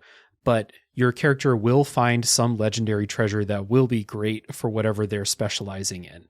I think that's one of the things I like best about this is like, no matter what weapon specialization you choose as a fighter, there is something cool you're going to find to use. Yeah. Like, there's a bunch of good axes. I mentioned a good katana already. There's there's a bajillion longswords in this game that are good. So you're never going to be starved for that. Even like I had Jaheira, right? And she, as a druid, has a pretty limited weapon set that she could use, right? But you managed to find a really good scimitar pretty early on that she can use. It adds an extra attack for her, which as a slow, like generally more tanky character is a big boon. And then later on, like you'll find a really good +4 quarterstaff that can allow her to basically have permanent bark skin, which is an armor spell, adding even more tankiness to her build. Like there's just a lot of good stuff out there. And you could tell that they build or they put certain weapons in this game with characters in mind. Like Keldorn was meant for that Holy Avenger. And I think that's one of the things this game does really well is it makes sure that every person out there somewhere, there is a cool thing for them to find in the world that will make them a Throne of Bhaal capable NPC. Yeah. And if you have characters that specialize in two-handed swords, you're going to be lousy with legendary two-handed swords. Yeah, you really will. So you just pick up all the two-handed sword users. Just a straight party of them, you'll be fine. So you kind of mentioned with casting a bunch of those spells, and it's something that I was thinking about during Baldur's Gate 1 as I struggled with low-level D&D characters. How do you think D&D translates to video game outside of like, obviously the game makes dice rolls and saving throws and stuff a lot easier, but the mechanics of D&D, like having limited spell casting and all of the reasons why you might swing and miss, for example, when swinging and missing isn't something that a lot of RPGs really deal with anymore, I don't think. Yeah, I think, to be frank, I would think of it as an interesting system of constraints more than anything. Mm-hmm. Like, it's one of those things where, like, you could obviously design an RPG that's a lot more user-friendly and makes a lot more sense. But if you set out to make an RPG with the purpose of, I want this to hew as closely as possible to second edition Dungeons and Dragons, and then also make it an interesting game, you're putting a really interesting constraint on, how you're thinking about the design space of what you're making with that game. And so, to your point, like, things like you're rolling to hit, like, that is not an empowering thing. That is specifically a disempowering thing. Mm-hmm. But it is also making you think about how you want to design your character and how they're designing encounters as well. So I would say, like, in terms of, having a game function as a D&D simulator instead of just like creating a custom engine that is more focused on like a more traditional video game experience as opposed to a translation of a tabletop experience to a video game one. I think it's an interesting project just for that purpose alone. As you mentioned, like, there's so much difference between what playing the campaign of Baldur's Gate as a tabletop game would look like, which is to say a lot less combat heavy, versus what we're getting in this video game. And I think that in its own is an interesting way to think about, like, what we're doing here. We're constraining in either direction, right? We're constraining what this would be from a tabletop perspective by putting it in a video game, and we're constraining what this video game could be by making it hew to D&D. Yeah, it kind of made me wonder why there's so much combat. Whether is combat is probably easier to program and set up encounters than all of the unlimited player freedom that other aspects of role playing would have at tabletop, right? Or are we putting in a bunch of combat because video games have a bunch of combat and that's what people expect? It's just interesting from that perspective. Yeah. Porque no los dos. Yeah. Yeah. I would say almost definitely both, right? Like, it's extremely hard to model like anything that a video game player would want to do that isn't just combat, right? Like, they're trying to do the best they can with like how many different options and outcomes they have for how you make your way through this main quest in Baldur's Gate 2. And I think they succeed in some places and fail in others. But at the end of the day, like, you can only create so much content and so much art and so many maps and so many different branching paths and dialogue trees. Because at the end of the day, we don't have a really good dungeon master version of ChatGPT on the other side of this thing, right? We have a pre-programmed set of dialogue trees.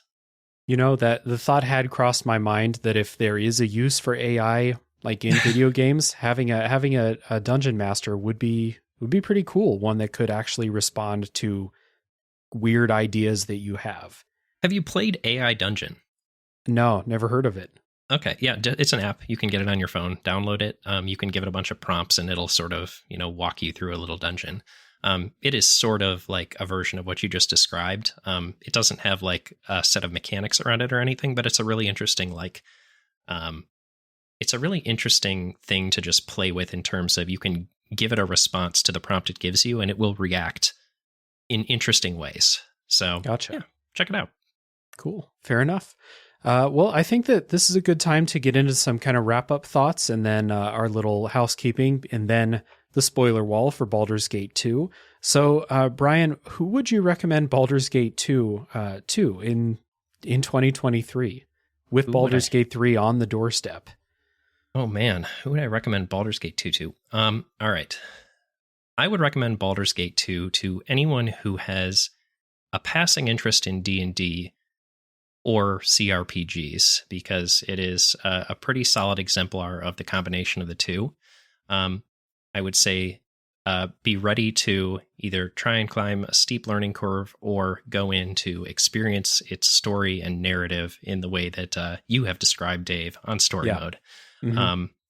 That is who I would recommend it to. Someone who's either looking for a great story or a big old book they can tear into full of rules. I kind of echo that. Like, I wouldn't even say someone who is wanting to play Baldur's Gate 3, because like you don't have to play these two if we can believe what they say. People listening, we're recording this a couple weeks before Baldur's Gate 3 comes out. So I'm kind of guessing, but I have read that it's not a direct continuation of the story, though it is related in some ways. So yeah, recommend it to people who really love CRPGs and want to go back, and maybe you love Disco Elysium and Divinity Original Sin and some of those others, and you want to go back and kind of play one of the OGs, I say, yeah, Baldur's Gate 2 would be a good one. Also recommended for people who just like some D&D-ass D&D adventuring, like dungeon crawling, side questing. It's really top class in this game. So like I said, even though I didn't engage with the combat nearly at all, I still had a good time playing this game because I was constantly going through like dungeons and coming up on bosses and seeing new monsters and being like, whoa, that's really fucking cool. So like still satisfying in that way, even though like a big chunk of the game and like the gameplay side is the thing that gets me in some of those other games like Divinity Original Sin 2. I love that game for its mechanics mostly. But in this game, even without that, it still held up just fine. I think it's a really good game. It's just kind of a qualified recommendation at this point in time, I think. Yeah, I would add one group of people that should play this. Fans of the Forgotten Realms. You know, this is probably like the purest distillation of that setting that I've seen in a video game. It's got all the stalwarts. You got your Elminster, you got your Drizzt. Right. That's probably not a spoiler. I think Drizzt just shows up. And again, this is all unfamiliar stuff to me, as this is my first experience with Forgotten Realms. So, before we get into spoilers, I want to give you a chance here to plug Pixelated Playgrounds in whatever way you would like. Yeah, thank you. So check us out at PixelPlayPod on Twitter. We'll announce shows there, or, of course, any podcatcher of your choice, Pixelated Playgrounds.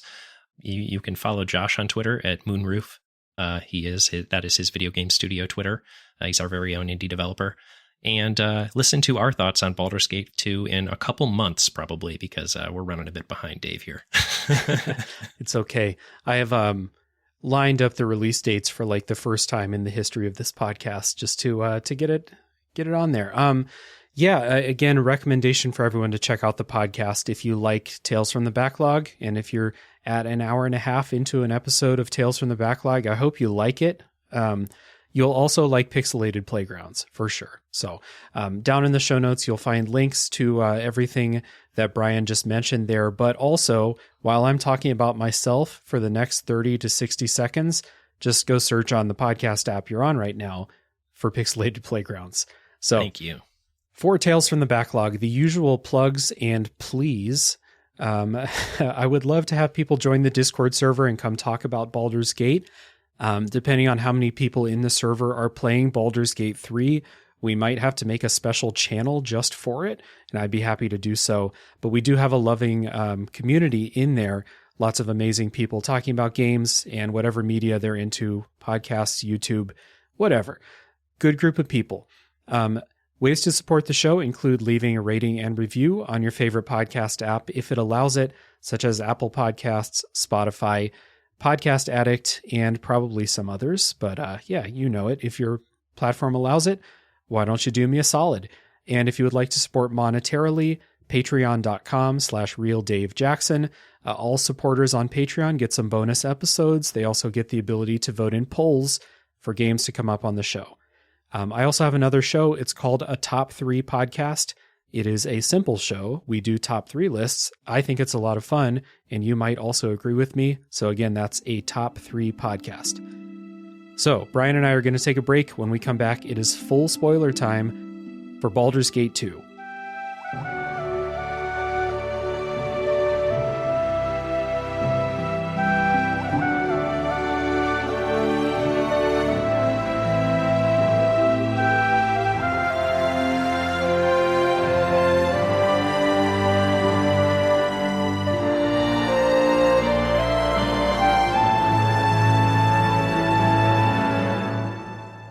All right, I am back with Bryan. We're going to talk spoilers for Baldur's Gate 2 and, of course, the expansion Throne of Bhaal.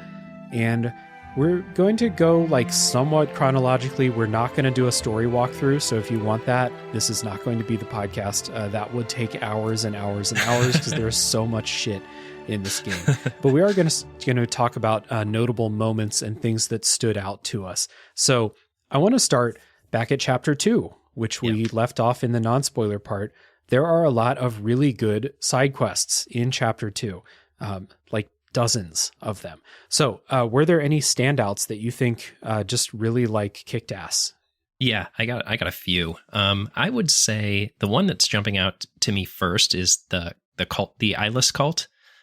So killing the eyeless cult was one of my favorite ones. And I think it was one of the first ones I did, actually, right out of the dungeon, because that's where I met Keldorn, my boy, who wielded the Holy Avenger for me for the rest of the game once I got it. But really cool quest where you're dealing with a forgotten god, and, you innocuously run into a guy proclaiming to join the cult of the eyeless because the gods have abandoned Faerun, and all of a sudden you're on this long, winding dungeon delve through the dungeons into the old city underneath the current city of Athkalta. And dealing with a forgotten god. It's just, things, there's so many quests like this in this game, but it's just like a one thing leads to another, and then the actual cause is something so much cooler than you ever thought it was.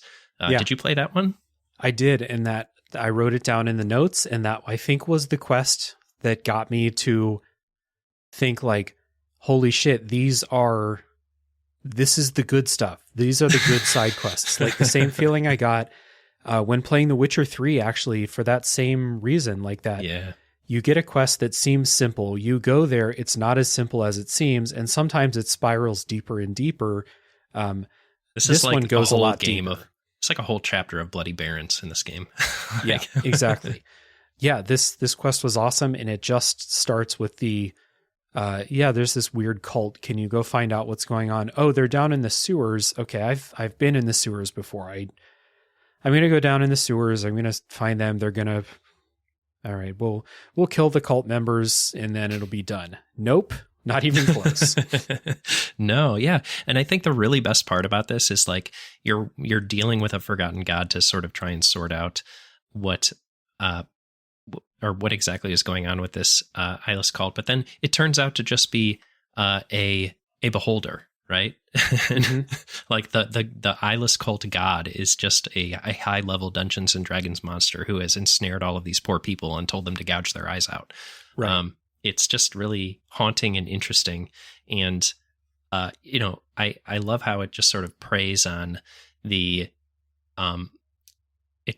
people above that are like feeling neglected by an era that is sort of in flux because of a recent event that happened with Divinity. I think it's worth mentioning. You probably talked about this on your previous podcast for Baldur's Gate 1, but the Time of Troubles shortly, maybe a couple decades precedes the events of this game. Time of Troubles basically being like this gigantic celestial event. I won't go in super big detail because I think I remember your guest at the time explained it in pretty well at the time. Yeah, shout out to Phil for explaining the Time of Troubles to me because I had no idea. Yeah. Shout out to Phil indeed. He did a really good job with that. And so what I will say is like this is an era that is ripe for people to be questioning their belief in their given gods. And this beholder has done that to a very interesting degree. And you get this wonderful quest where you're sort of rooting out the source of that as a result. And it goes like another level deeper than that when you go down and you find out that there's this underground temple worshiping a different god, a god that is gone, but these people have like a binding directive of sorts that won't let them leave either, but there's no god there to worship. It's a whole tragic situation down there. Yeah, it was like the old god of light, and like they Amnuter, something like that. At any rate, they, as you said, are gone, and the followers are still there because they're bound to be, but they're like shadows of themselves because they're worshiping a nothing, basically. Yeah, and I thought it was funny. You basically reenact the ending of Elf to finish this quest out. You have to inspire enough belief for a few seconds that the god can like materialize and release everyone, and then you can go. That's a really funny comparison. Yes, if we just believe in Santa Claus, he'll come here. Exactly. My next one that I thought was incredible was the planar sphere. Basically, dude, you wrote down the same two that I did. Well, these are really good ones. The planar sphere is a really amazing quest for me for a couple reasons. One, visually, it's incredible. Just in the middle of the slums district of the Calta, there's this gigantic sphere just chilling there. I didn't do this one. I wrote down a different one with a different planar thing. Okay, so yeah, all right. Tell me about it. The planar sphere is interesting. I did this one. I was wondering if you must have partied with Valagar then if you did this one, but no, it turns out you didn't. So, it turns out that this sphere was a wizardly sort of stronghold that was piloted originally by one of Valagar's ancestors, his father, grandfather, something like that, and only his bloodline can enter it. So since I had Valagar in my party, I could get in there. And it turns out this sphere has been traveling the plains haphazardly for a long time now, and it's picked up people from other Dungeons and Dragons settings. So if you're familiar with this, you get to see people from Dragonlance, which other fantasy nerds may be familiar with, the Knights of Solamnia, and you get to see people from I think there's another dark Dungeons and Dragons setting where these creepy halflings are from that I am not familiar with. And then you eventually travel to the one of the hells in the abyss to find a demon heart to power it and get it back to the prime material plane, where you eventually end up, if you're a sorcerer or wizard, gaining access to the stronghold as your stronghold. Like I'm assuming you're a fighter, right. So you got Diarna's Keep. We didn't mention this in the course of our talking about quests, but every single class has a stronghold that they can get, and this is the wizard one, is the planar sphere, which makes it extra cool. Yeah. Yeah, as far as a stronghold goes, it doesn't get more badass than the interdimensional planar sphere. Yeah. Oh yeah. I mean, to be frank, like, I don't know why you wouldn't be a wizard if you're playing Dungeons and Dragons. Anybody can swing a sword. We got that in the real world. You want to cast spells, man. True. It was a choice of convenience, and with my limited understanding, I understand swinging swords. That's a good point. I guess you're required a little more learning curve there. But yeah, that was another one for me. Did you have one you wanted to mention? Yeah. So like I remember that quest now because that party member joined, and I was just very focused on something else, and they kept pestering me, and eventually they left. And I was like, okay, I'm doing other stuff. I'll catch up later. And then I never did. So, there's another party member. I don't know how to pronounce this. Herdalis, yeah. Herdalis, who is a slave, and you can save them from their slavery from this wizard's house. You kill the wizard. They join you. They ask you to take a gem to their troupe of their theater troupe, right? Mm-hmm. And I was like, okay, that's cool. There's a circus in town. Sure, I will. I'll take the gem. And then when you get there, they open a portal to the astral plane with this gem, which is a very like Ron Burgundy, like that escalated quickly situation. And everyone, including you, gets pulled into like an interdimensional prison where you have to fight your way out and freeing other slaves within the prison.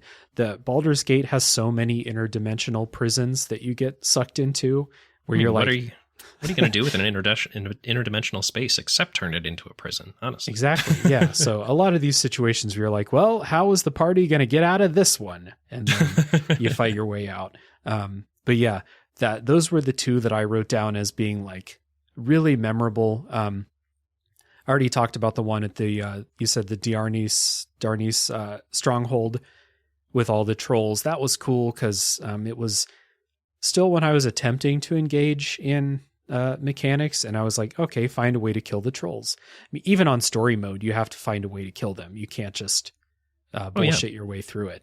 You got to know the acid or fire thing, yeah? Yep. So that one was cool too. But yeah, just so many good quests.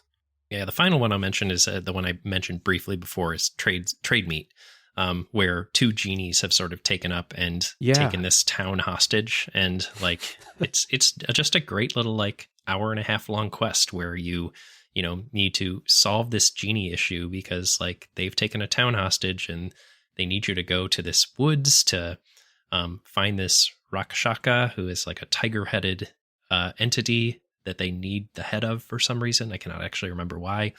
And you have to that same town is also being attacked by rogue animals because a dark druid has taken over the local druid circle. So you get to I sent Jahaira in there and just had her summon a fire elemental to kill him.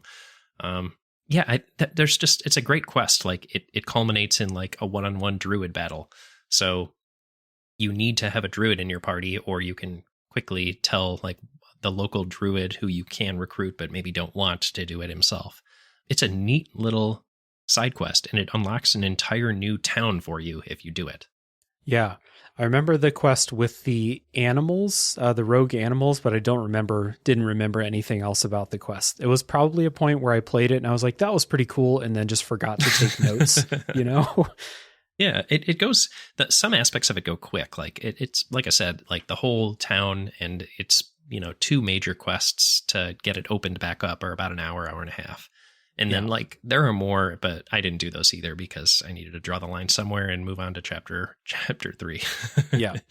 Eventually you get to that point and you can come back later and clean up some of these side quests. But the story does put you on rails for a while, especially later in the game. There's definite points of no return for sure.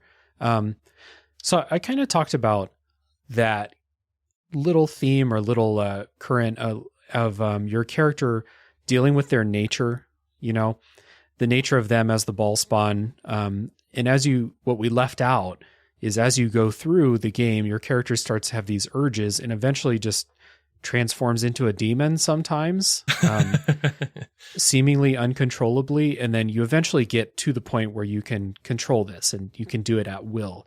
I guess like the question is like, maybe not this, maybe this time, but definitely your first time. Was this a story that like captivated you from a plot perspective?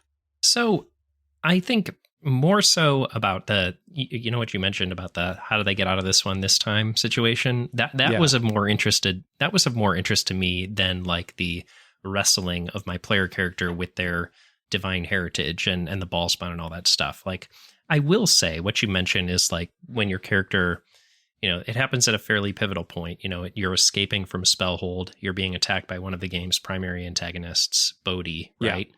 That's your first transformation, if I recall correctly. And this is a character who would be way too powerful for you in your party at the time. But you suddenly have this transformation and you become the Slayer, which is like an avatar of Bhaal. So, your Bhaal heritage is like getting more powerful or whatever. Your Highlander energy is getting up. I think the Slayer as a mechanic does an interesting thing to reinforce, whether or not you are accepting of your Bhaal spawn heritage or not. Like it is mechanically saying like, hey, there's a button now in your lower right-hand corner where you can turn into the Slayer. Are you going to press it? You know how powerful it is, right? Will you do that? Mm-hmm. And so I think that's an interesting thing. Like, I think it's doing an interesting thing with like mechanically allowing you to do that, but it does also dock your reputation if you do it, right? So like, it's a self-fulfilling prophecy where if you do that enough, you will automatically start becoming the quote unquote Lord of Murder because your rep will be so low, people will just want to start killing you all the time. Gotcha. So I didn't do it. Partly because, again, I didn't need to, but that was something I was going to ask you is like, what are the mechanical or story repercussions if you do kind of lean into this?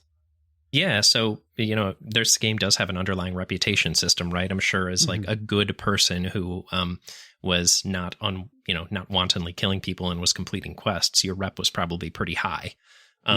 But if you're an evil party, or if you hit that Slayer button one too many times is like a get out of jail free card or oh shit button, then you will have a low rep and you'll have this sort of slippery slope where you'll slide into like your rep is low, so people attack you. So your rep goes lower, so people will attack you more, and so on and so forth. And so I do think that, the fact that they give you this option and it's powerful, and if you do it, you'll become a villain kind of no matter what, is interesting. I think the game does an okay job with its writing about talking about morality and conveying like what being a ball spawn is doing to your player character. But that mechanical side of things, like if you press it or if you decide to engage with it, is a more interesting way that the game is playing with that divine heritage thing. Yeah. I was wondering, like, because the story would want you to believe that your character is threatened by what they are. Your party could be afraid of what your character is, but are they ever in any real danger? And it sounds like maybe yes, danger from outside, people attacking you that way, or are they in danger of like losing themselves? So early on, when you choose to enter Slayer form, you don't have control over your character. So you can kill your party members. So yes, they will see you differently too if you choose to engage with that mechanic. I think, as I mentioned, I think the game does an okay job portraying how your PC is wrestling with like the ball spawnness inside of them. But I think actually the better way it does this is if you have Imoen in your party, because you get to see her wrestling with it, and she's like pretty up front with like what she's experiencing, because she's like 6 months behind you in terms of like her ball spawn maturity, so to speak. She's like going through the same stuff you were going through in like the end of Baldur's Gate 1. Getting these weird abilities. And then, I'd imagine if we saw this game continue on and she didn't give up her ball spawn essence, which we can talk about later, she might eventually have like this Slayer turn too. And I think that's interesting because everyone's going down, every ball spawn is going down this path, and it's up to them to choose whether or not they embrace it or try and deny it or resist it. So I think it's more interesting as a mechanical thing than it is as like something that's driving the story necessarily. Like, obviously it's the central thing that's driving the story is what are you going to do when you get to the point where you can choose to accept or deny the throne of Bhaal. Right. But it doesn't have that much repercussion on your day-to-day, right? Like if we're summarizing extremely briefly, your goals are rescue Imoen, get your soul back from Irenicus, and then try and stay alive as all of these other ball spawn try and attack you. And that just sort of ipso facto puts you at the foot of the throne of Bhaal. Yeah, that makes sense. I had just, it's a byproduct of me playing a good character and me not engaging with mechanics, where I was like, well, I wonder what that does, So there was one point later where you're in a mind flayer dungeon, and there are these doors that will only open in the presence of a greater being or something like that. And you need to slave collar the mind flayers to get them to open the doors. But I killed all of them. And luckily the Slayer counts as a greater being. So I turned into the Slayer for that, just to open that door. Thank you to the Baldur's Gate 2 wiki people. That's a great site. I used it a lot in this playthrough as well. Yeah. That and sorcerers.net. Yeah. There are some people who have put in tons of work as far as that's concerned. You mentioned the quest to get your soul back. So this is like another kind of cool thing. Imoen's dealing with her nature. Like you said, your character's dealing with your nature, but you're also dealing with the fact that you've literally had your souls stolen from you by Irenicus as part of his plan, which you'll learn. We'll try to summarize. His plan is for himself and Bodhi to replenish souls that were stolen from them. Is that right? Yeah, so my understanding of the sort of Irenicus backstory is he's basically the divorced billionaire villain. He had everything. He was a powerful elf wizard living with the queen elf as his like girlfriend, basically. And he tried to ascend more to godhood, and that they frown upon that apparently. Yeah, he wanted more, so he was cast out from the elves. His elvendom was removed, and because he tried to steal like the soul of all elves to become a god, as you said. So he's like, all right, well, obviously I don't have that anymore, so I'm just going to try and become a god however I can. And this ball spawn thing caught his eye, and that's why he has your soul now, and Bodhi has Imoen's. Right. And your character doesn't show a whole lot of emotion like throughout the story, you know, like your character is not like a fully formed person where like you're going to really get into their inner thoughts and feelings. You know, you can pick dialogue choices for them and stuff, but you see it in Imoen and how Imoen is understandably struggling with having her soul stolen. Yeah, that's a good point is, you know, there are sort of like typically, you know, generally well-written BioWare responses for a variety of different things in Baldur's Gate, but they're not really reflecting the fact that you're a soulless person now. You know, that just doesn't really come to bear. But to your point, it does in Imoen, which is why I think it's nice to have her around. Like it helps sort of ground what's going on for your player character better, which is helpful. You know, she's sort of a player surrogate in Minor. Yeah. And I forgot to say earlier, but I did take Imoen in my party once I got her back because, and I wanted to ask you about this at some point. I don't remember if it's in chapter 3 or chapter 4.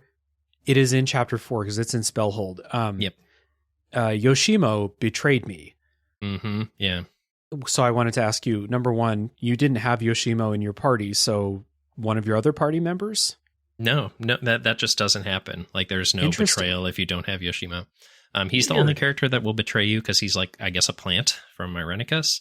Right. Which is interesting. Like, I think that was a really cool choice. You know, he's the first person that's presented to you, and it's almost like too convenient. Like you lose your thief, and then all of a sudden this new one appears, and it's like, oh. Convenient. Well, come along. Yeah, exactly. And there is apparently an arc where you can like go and redeem him and bring him back. You can. In Throne of Bhaal. I've never done that, so I don't know the details, but if you did, yeah. As far as bringing him back, I wasn't sure, but you can like set his soul to rest, basically. Like you can take his remains to the temple of whatever he worshipped, and they will like I said, they'll put his soul to rest, basically. So it's your act of forgiveness, I guess. Yeah, it's good to have closure. And I think this game does a really good job with like sort of letting you know where everything lands and, you know, where everyone ends up, you know, especially with regards to like some of the Baldur's Gate 1 characters. Like you get revisitations from a lot of people from that game, not least of which being Saravok, but we'll talk about that, I'm sure. Yeah, for sure. Oh, one other thing I wanted to ask you. This is from chapter 2. There was a quest with a bunch of vampires, Hexat, and I didn't do that one. You didn't do it? Okay. Yeah, sorry. I you know, you can only do so much of this game, and that is a blind spot for me. I never did the Hexat thing. I saw it. She creepily came up to me in the bar, and I was like, bad vibes. I'm out. Yeah. It's actually funny what happened with that. So I did that quest for a while. You go down into a tomb.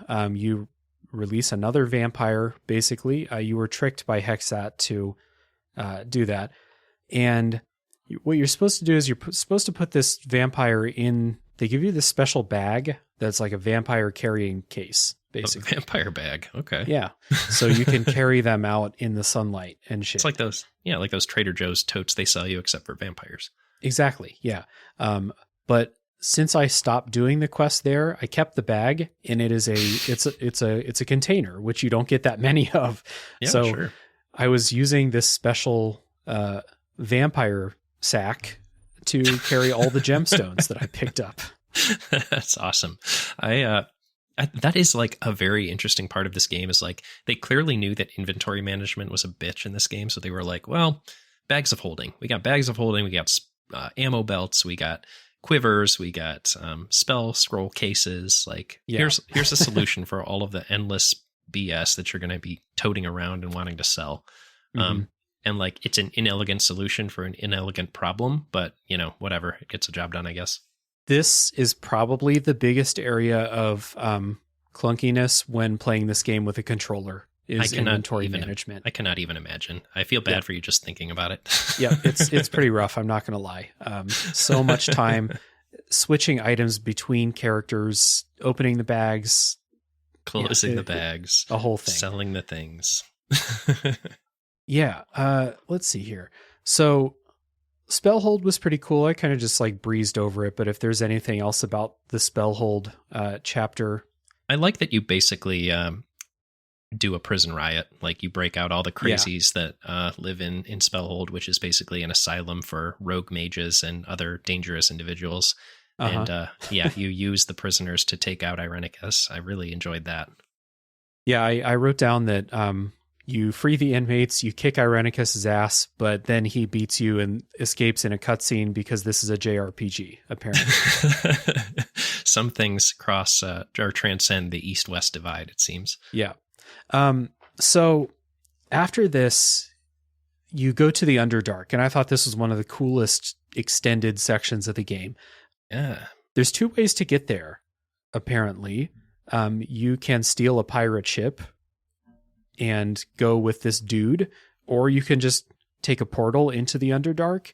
The guy with the pirate ship idea seemed like a real asshole, so I didn't do that. And apparently I missed out on, like, I just skipped content because of that choice.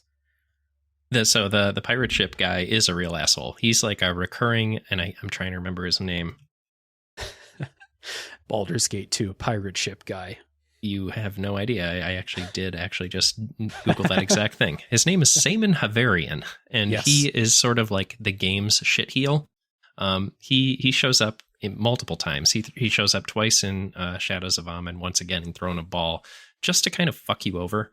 He'll double cross you every single time he gets a chance, and he does so in Chapter 4 when you're trying to follow Irenicus. It's hilarious because like the options on the table are follow Irenicus to the Underdark through the portal he just walked through, or try and beat him to his destination by sailing a boat back to the mainland.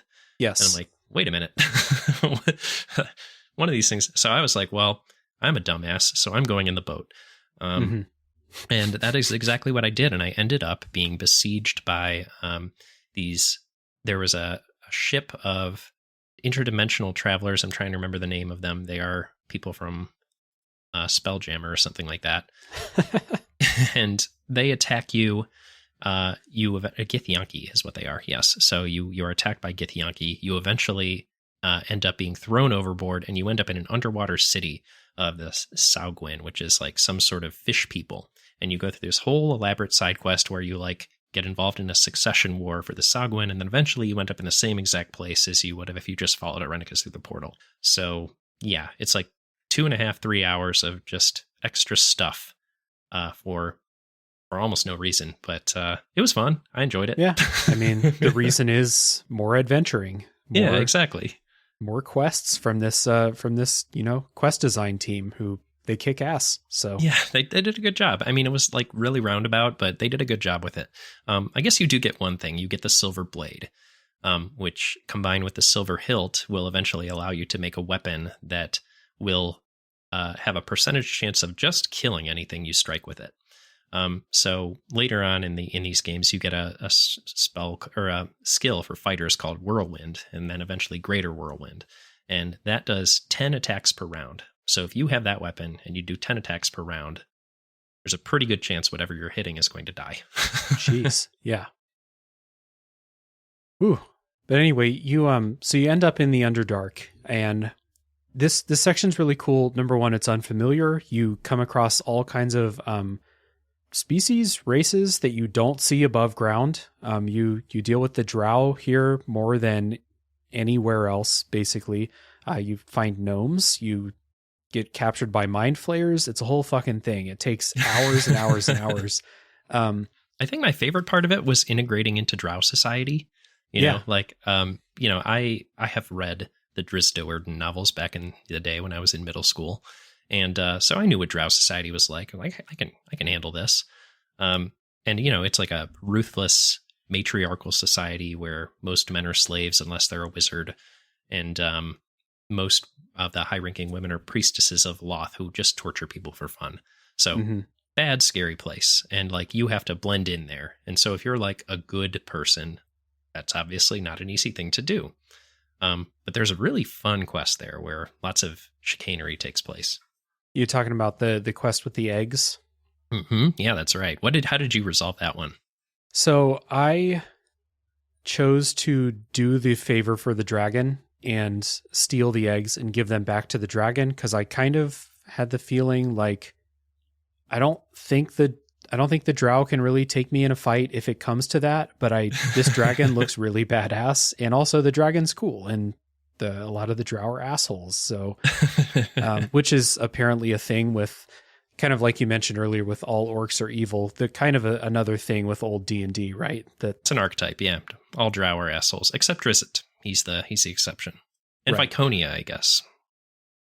Yeah, so I chose to steal the eggs, and there's another choice within that where, well, but before I get into that, what did you do in this section? I did the triple cross, right? So I was, Did we do the same thing then? Yep. All right. Yeah. You want to talk through? Well, just, you had the choice to steal the eggs and give them to someone else, or you can actually get, I think you get a second set of duplicate eggs and that's right. fake everybody out. So the drow in there are trying to summon a demon to help them take the fight. I think it's take the fight to the surface, right? Mm-hmm. Yeah, they're basically like they've been at a stalemate with the elves on the surface, so they're hoping this greater demon will help them break the stalemate. Right, and so they're going to offer the eggs to the demon as a payment of sorts. So by switching out the eggs with the duplicates, the demon gets really pissed off when they're summoned for nothing, basically. So that was good. I think the demon kills all of them, right? Yeah, the demon kills both the parties that were trying to double cross each other, and then looks to you and is like, well, you're the only one left here. What do you want to do? And you can just basically, you can choose to ask it for a boon. And I don't know what it gives you if you do that. Or you can just say nothing and it'll just be like, all right, bye. Yep. Well, see ya. So that's what I did. I dismissed the demon and returned the eggs to the silver dragon, who teleported me pretty close to the surface, which was good. Same. Yeah. They teleport you pretty close. I did make a note in here in the space between where they teleport you and the surface. There's a Demogorgon statue where you can sacrifice an animal. And I got that like hint that I should do that. And like, I was role playing in a way where I was like, I don't think so. I think I'm good. I'm not going to fuck with that. What animal would you sacrifice? Like, who's carrying around an animal? We're not talking about Boo, are we? That'd be. No, they, I read in the wiki, the way to do it is to summon something and then in front of the statue. But yeah, I saw that. It was like, would you like to sacrifice something to the Demogorgon statue? And I was like, I've seen Stranger Things. I don't think so. Pass. Yeah. Now, funny thing, the Demogorgon comes back in a later, well, not later, could be, it comes back in a side quest. We'll put it that way. Yeah. So when you get to the surface, then you are kind of on the home stretch for the main game. Chapter 6 is like you just go fight Bodhi. That's it. It's like Avengers Assemble situation, right? You bring your Drizzt, you bring your Radiant Knights, you bring your Shadow Thieves if you want. Yeah. And, you can kind of you can go around all the people you've worked with and be like, hey, I got to go kill Bodhi. Can you help me out? And most of them are like, yeah, sure. Yeah, that's fun. I like that. The factions and stuff that you've been working with throughout the game. Yeah. Yeah. So, yeah. And then you go and learn, we already talked about Irenicus's backstory. So, cool thing here. I always like it when they do this. Before you fight Irenicus, you talk to all your party members and you kind of get like their motivation, like this is for so-and-so. Yeah. Here's why I'm still with you despite all this bullshit. Yeah. Yeah. And I didn't say this in the non-spoiler section, but I kept Minsk and Jaheira in my party, and both of them had their either love interest or, bonded companion killed by Irenicus. So of course their motivations are clear. Mm-hmm. Yeah. Yeah. It's nice. I like that too. It's also nice that they have a callback to some of those, classic Forgotten Realms characters. Like, you don't just get Drizzt this time, you get his whole party. Like, you get a whole slew of characters from those novels along with him, which is neat. I think that was a nice touch. So, I got to ask you, I obviously didn't fight Irenicus fair. How the fuck do you beat John Irenicus?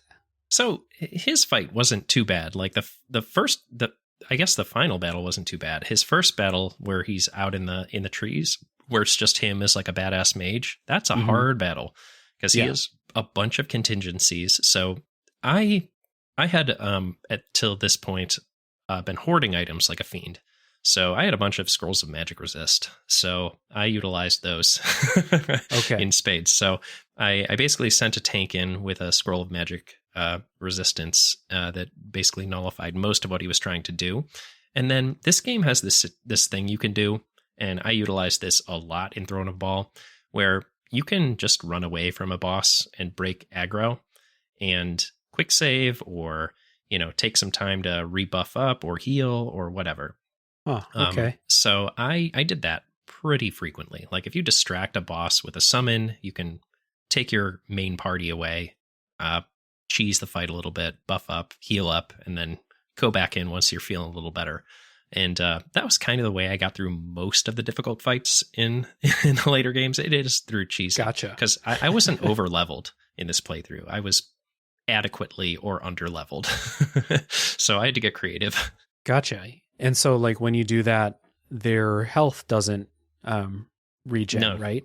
Nope. No, this game is persistent in that regard, unless an enemy has like a regeneration like aspect attached to them, like unless they automatically regenerate as part of their character, like they're not going to just heal because you're out of battle, like things are persistent in that way. Gotcha. Cool. Yeah. So that was how I did that, like that fight in the treetops in chapter 7, but then you go to hell, right? Yeah. A big fake out. Yeah, so they're like, oh, you beat Irenicus. You won, right? No, now you're in hell. So since he has your soul, you follow your soul down to hell where he ended up. And then there's this whole like 20 questions of morality that you have to do. Yep. I thought that was cool how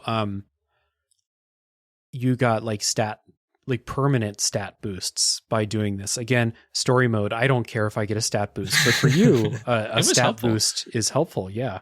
Especially for my sorceress, being immune to normal weapons was very nice. Hell yeah. Yeah, that was one of the ones you could get. There's one where you can get buffs to like saving throws, also very helpful. There's stat boosts or debuffs depending on what your choices are. And all in all, like you're feeling a little more godly by the end of this. And also the second Irenicus fight, he is not as hard. Like he has some adds with him. He has some demons. But like, as I said, you can prepare for this fight. You could take out those demons pretty quick. And then he is basically just a lesser version of what you faced in the treetops. So it's not as bad. I would rather face 7 difficulty guys than 1 10 difficulty guy, Interesting. That kind of game. Yeah. Mm-hmm. Yeah. I don't have much to say about this fight, of course, except that I had to do it 3 times because my game kept crashing during the final cutscene. So thank you, Switch version of Baldur's Gate 2. But you get the cutscene of Irenicus being stranded in the sea of lava is pretty satisfying after him being who he is through the whole game. I'm a little surprised they didn't bring him back at all in Throne of Bhaal. Like there's so much playing around in hell and planes and dimensions. True. Like I feel like there was an opportunity there, but either way, it's a fitting end for a true bastard and a fantastic voice actor.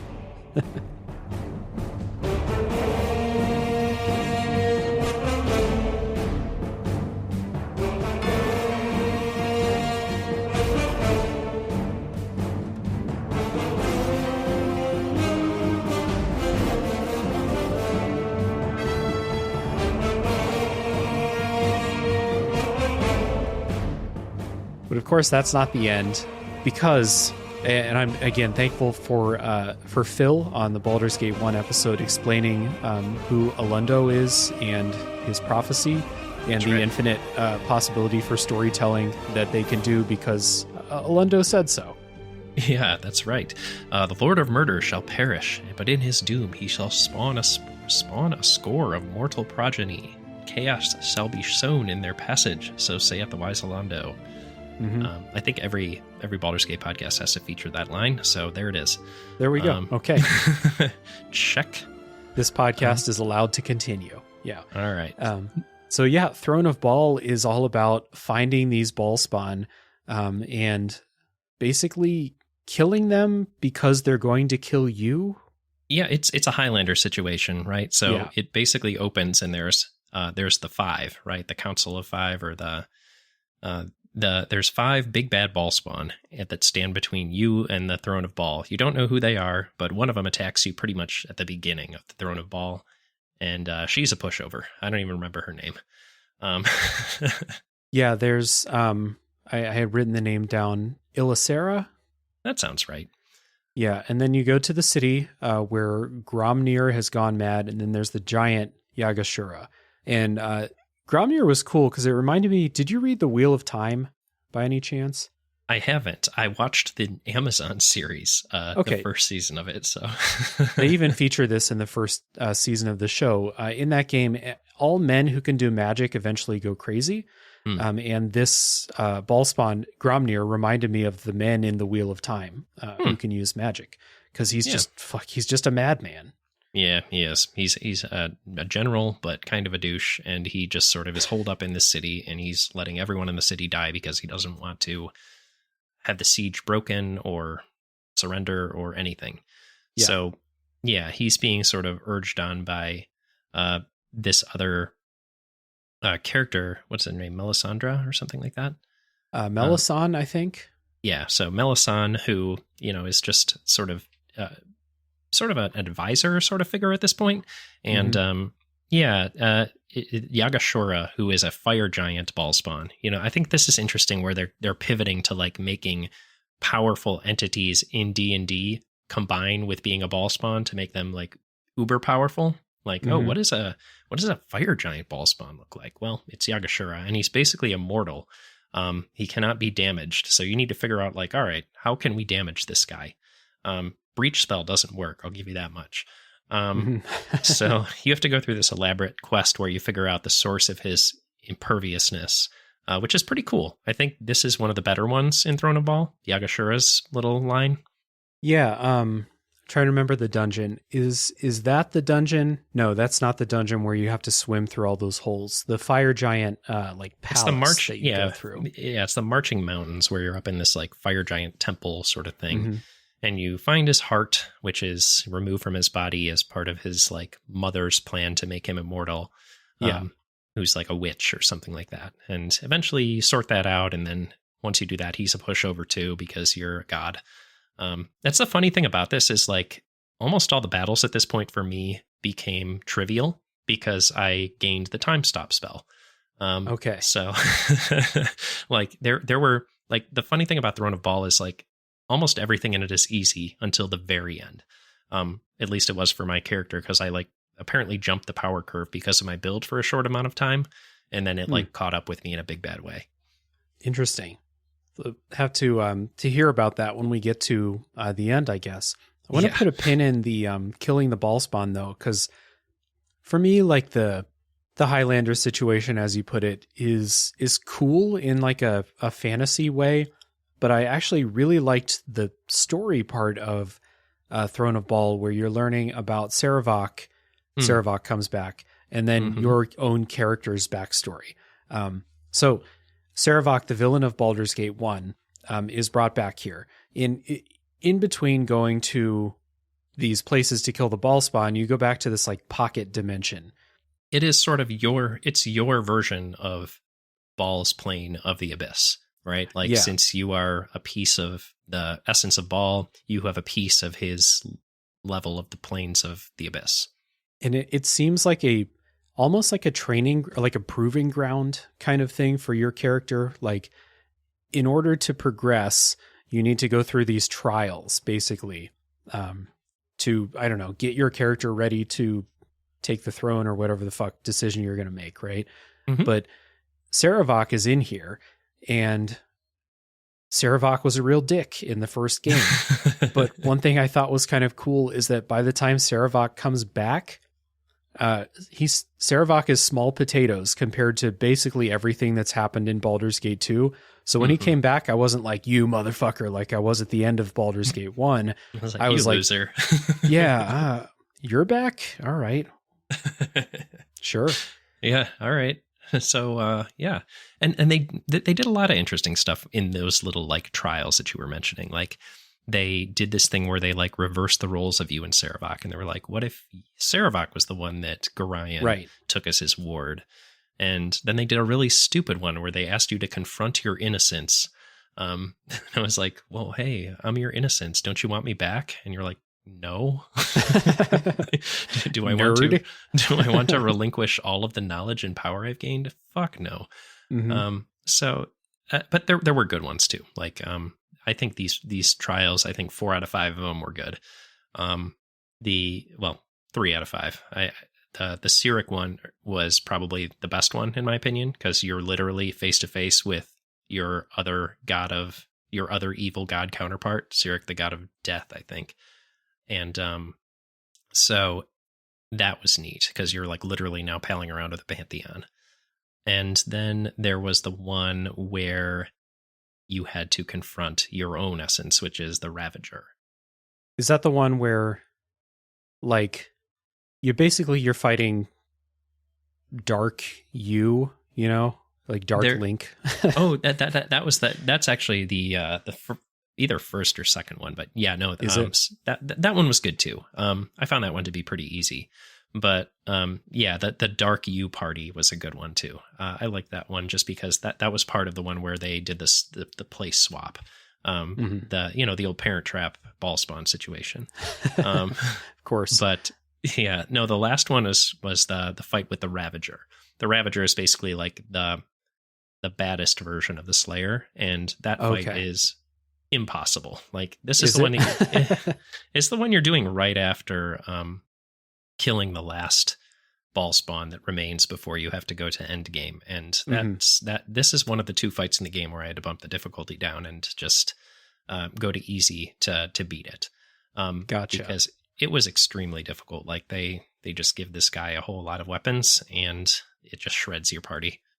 Interesting. Yeah, I just must not have made note of that because again, story mode probably kind of all blends together, Yeah, and I definitely got to a point in Throne of Bhaal where like the fact that I was just not a part of combat and mechanics in general was kind of wearing on me, and like the fact I was just basically reading a book and I'm nearing on hour 40 of that book. Yeah. I'm kind of like, okay, I'm ready for this to be over by this point. And it's again, that's a book punctuated by really poor cutscenes. Yeah. Little dudes exploding into bits of blood and viscera. Yeah, giblets. Yeah. So yeah, I did like the humanizing of Sarevok and finding out the backstory. And the situation they put forth where very easily your situations could have been swapped. And do you have any empathy for him because of knowing this? Mm-hmm. Yeah, it's interesting. I think it was an interesting idea. I didn't take Sarevok with me so that I could explore that relationship anymore. I didn't need him. I already had a 2-handed sword user, and it was one that could use a +5 weapon that I already had. So done and done. Mm-hmm. But nice that they give you the option. Yeah, I didn't take him with me either, partly because I was having a good time with my party, basically. Yeah. Well, at this point, like I'd be surprised to know that a lot of people switch their party up in Throne of Bhaal because, unless you're keeping a lot of extra magical equipment around, like you're probably pretty set in your ways at this point, Yeah. And you have the option to pull any character, dead or alive, I think, from one of the minions that's in this little pocket plane. So they give you a list of like 25 characters that you could choose from. And I was like, well, I'm just going to keep the ones that I've had this whole time. Plus I'm on story mode. Yeah, they're already kitted out. We got a thing going. Let's just keep it going. Yeah, exactly. I know we skipped over 3 of the ball spawn or 4 of the other ball spawn. Did we want to touch on them, or at least I have a favorite that I wanted to talk about? Yeah, sure. I don't have much to say about them. Yeah, so the one I wanted to call out just for being probably the best boss fight in the series is Sendai. So Sendai's Enclave, this is the one where you're going into You go into a forest, it's innocuous enough, but then very quickly you discover that it's not what it appears. You go into an underground area, and you find out that this drow priestess is one of the Bhaal spawn. Drow priestesses are extremely powerful. And this fight is just incredible. When you eventually get to her, after probably one of the better dungeons in the series as well, you fight 8 different iterations of her in succession without a break. And each different one, once you defeat one, more drow soldiers will pour in to try and aid her. And you're sort of doing this simultaneous crowd control and focused fighting on the main boss. And it's just probably the best tactical experience in the entire series from my perspective. Cool. It's a fantastic boss fight. I had to use everything in my arsenal to do it. I feel like I was resurrecting all my characters 5 times throughout the course of the battle. It was like a war of attrition that I felt like was actually doable and winnable, as opposed to one that I'm going to talk about in a little bit. And it was awesome. I was in that part of where I had jumped the power curve, but I was still I was riding the wave, I hadn't yet fallen. But yeah. So, we talked about, most of the Bhaal spawn at this point, the first pushover one, Sendai. You mentioned the one where you're diving through the tunnels, Absegal, who is a dragon Bhaal spawn, which is a badass idea, at least. Yeah. Real quick about just that boss fight. I mean, obviously I didn't have that experience with it, but I love it when you have that kind of boss fight, especially in a tactical game, whether a turn-based game or something like this, right? I love it when your tactics and whatever they've programmed the boss to be are on equal footing, basically, and you need, like you said, everything in your tool set to get through it. It's how I felt about the final boss in Chained Echoes, which is why I love that so much. That game feels like it's balanced to a razor's edge, I don't know how that developer did it, but it is balanced within an inch of its life. And I think that's one of the things that makes it as good as it is.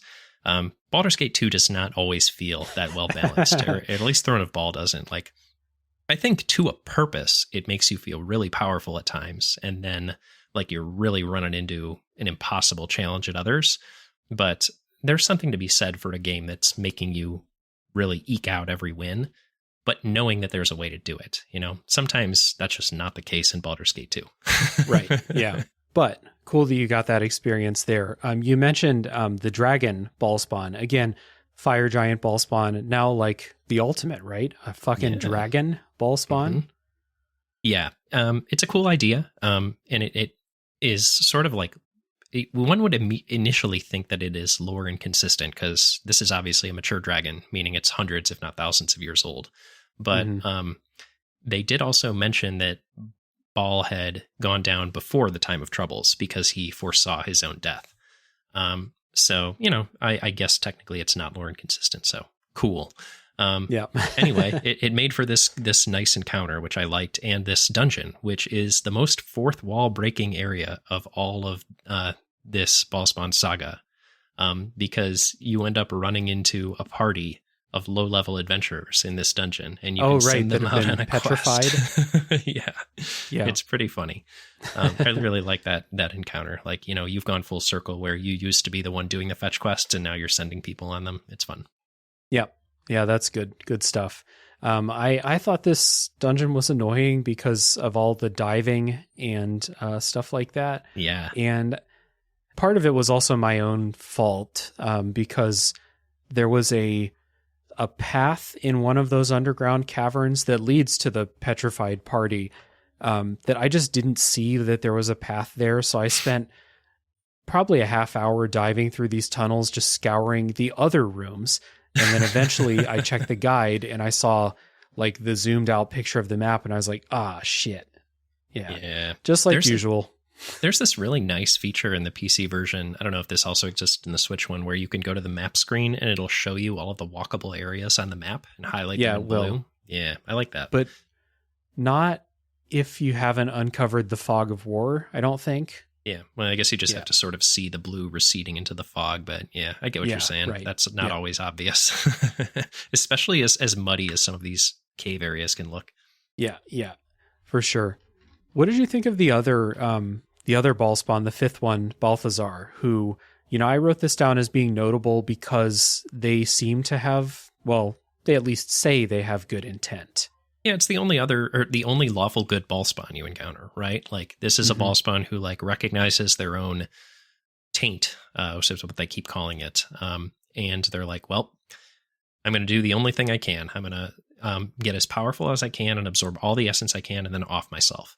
And I think it's interesting just because it's like so puritanical and one-minded, and, it is exactly the lawful good interpretation of what a ball spawn would be, right? Like, I think that's kind of what they're doing with this game, is they're single-mindedly letting you carve a linear path through a bunch of different versions of you. And then, seeing how they're all grappling with the same thing that you are. No one can predict how the player character is going to react or what character they've built, but they can give you the opportunity to see a bunch of different iterations. And I think Balthasar, as you said, like as a character, it's one of the more interesting ones, but maybe not fully fleshed out. I think most of the characters in Throne of Bhaal are pretty paper thin. Even Sendai, unfortunately, pretty terrible characterization. But at the end of the day, like, it's an interesting idea. And I think given more time, and if Throne of Bhaal had actually been, as the developers had later intended or later regretted not doing, become Baldur's Gate 3 instead of just an expansion to Baldur's Gate 2, we would get a lot more on each of these guys. Like, we would get a, chapter of Shadows of Am level quest for each of them instead of a dungeon and a battle, Yep. Yeah, agreed. I guess before going to talk about the end, there's some side stuff that you can do in Throne of Bhaal, including wrapping up some character side quests. This is where I finished Nira's quest. Have you ever taken Nira with you? No. Please tell me. Yeah, so Nira is a wild mage, and throughout Baldur's Gate 1 and Baldur's Gate 2, they are being hunted by these red wizards, these wild mage hunters.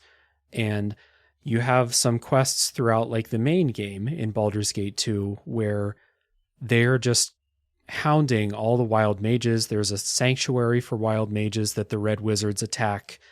They take people captive, you go free them. And then finally in Throne of Bhaal, you can go kill the leader of the red wizards. And it's cool because it turns out the leader of the red wizards is also a wild mage. But she lives in this like protected castle where she basically, because the wild mages can't control their magic. That's like the whole thing. They're a danger to society, kind of. So they kind of stick together. There's a quest in Baldur's Gate 1 where you meet an old wild mage, which is notable because they don't grow up. They kill them. They usually die. Accidentally kill themselves. But this one lives in this castle, which is protected, so that when they have these wild surges, no one gets hurt, no one knows. And also they're leading this wild mage hunting faction. So I thought that was cool, and a little bit of like real world parallel to leaders who oppress people when they're also, not so different themselves, Oh yeah, totally. It's projection, right? Like, we all of our most all of our most venal and corrupt politicians are at the end of the day trying to root out the powers that they absolutely and positively embody themselves. So yeah, it is interesting, look in a mirror, motherfucker. Yeah, exactly. So that was, of all the people to kill in Throne of Bhaal, that was one of the more satisfying ones. And another mage fight, which I imagine is pretty difficult. Yeah, I never have done that one, but it's an interesting sounding side quest. I can't say I necessarily have another Baldur's Gate 2 playthrough in me anytime soon, but I'll keep it in mind. Yeah, for sure. There's another notable one, Watcher's Keep, which you can go there anytime, I think, like pretty early on in the main game, you can go to Watcher's Keep. And this seems like an analog to Durlag's Tower from Baldur's Gate 1, which I fucking loved. It was one of my favorite parts of that game. Did you do Watcher's Keep? I've done it in the past. I did not do it for this playthrough. I'm saving it as a refresher for myself before I podcast with Josh. Oh, sick. Okay, cool. So, I know enough to be dangerous about it, though. Okay. So I was planning on doing it, and I was going to go do it because I was like, well, I'm going to go beat the game. I love Durlag's Tower, so I want to go see the version of it in this game. But my game kept crashing inside of it. And the first time it crashed, I had not saved in a long time. Oof. And I went back and played a little bit more, and it crashed again. And I was like, okay, I'm not doing this. I'm not. It's just the fates say no. Yeah, so I guess I can give my brief overview of it, but yeah, it's a really, really great dungeon, sort of 5 levels with varying. It's, as you said, a lot like Durlag's Tower. Each one has a very interesting theme. You know, you're going from like dimension hopping to solving elemental riddles to, learning the history of the place and who's resided in it, and at the end of the day, what is actually being watched, which is to say, a great evil, which is to say, the Demogorgon. Okay. So damn, I should have seen that. Yeah, so there's a fight at the bottom with the Demogorgon, which is apparently very difficult. I've never done it. You don't have to do it. You can win the dungeon by making reinforcing the wards that are keeping the great evil at bay, or you can fight it. And apparently that fight's quite hard. So yeah, I'll let you know how it pans out if I eventually do it. Yeah, so I'll be sure to listen to your episode when you all do that. Yeah, listen to our episode where I say I still haven't beat the Demogorgon.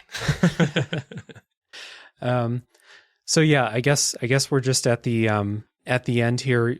Is there a special strategy or special experience fighting Melisande at the end?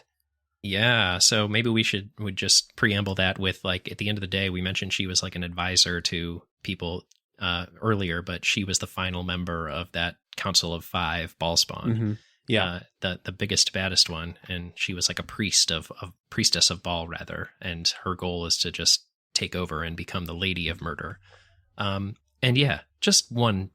She is the entirety of Chapter 10, right? So you kill the Ravager, you go to the Throne of Bhaal, which is its own plane, and it's just one long boss battle. It is nearly impossible to my regard. My strategy for this was, after each phase, it's a 4-phase battle, I think, where there's 4 different locks on the outside, and then finally you kill Melisande in the middle. But my strategy was break aggro, cheese the wish spell until I could replenish all of my spells, because I have exhausted everything just getting through one phase of it. Mm-hmm. Quick save and quick load if anything went awry, and then just power my way through this encounter by encounter. I think I was underleveled, which is why I had to do all of this chicanery to make it actually work on easy mode for myself. But what level were you at the end? I think most of my characters were like early 20s, perhaps. Yeah, maybe high teens, early 20s, in that range, depending on your class. And yeah, it's just really hard. I don't begrudge the game this, because I think they were expecting you to do a bit more hoovering of side quests than I did. And that's fine. If I make my way through Watcher's Keep and take another run at this, perhaps I'll be in a better place for it. Mm-hmm. But, I wanted to get this game. I wanted to get to the end of it so that I could, 1, do this podcast, but 2, just so I could see credits. And I think, to your point about a game meeting you where you're at, this is a game that really doesn't want to meet you where you're at if you don't want to do everything in it to see the credits. Uh-huh. So, or maybe I'm just bad at it. I don't feel like I'm bad at it, but I mean, who knows? just from my experience in the first game, the final chapter or so of the first game I thought was really, really difficult. So I can only imagine when they're like, okay, this is the final boss, it's going to be the most difficult thing. It's just going to crush you. Yeah, to your point, like, listening to your podcast about Final Fantasy VI the other day, right? Like, mm-hmm. This is a time-honored trope of, like, them putting just the ball-crushing difficult thing as the final boss, because, like, for one, like, if you made it that far, they know you're committed, and you may actually spend the time to, eke out those extra levels that are going to make this doable for a normal human.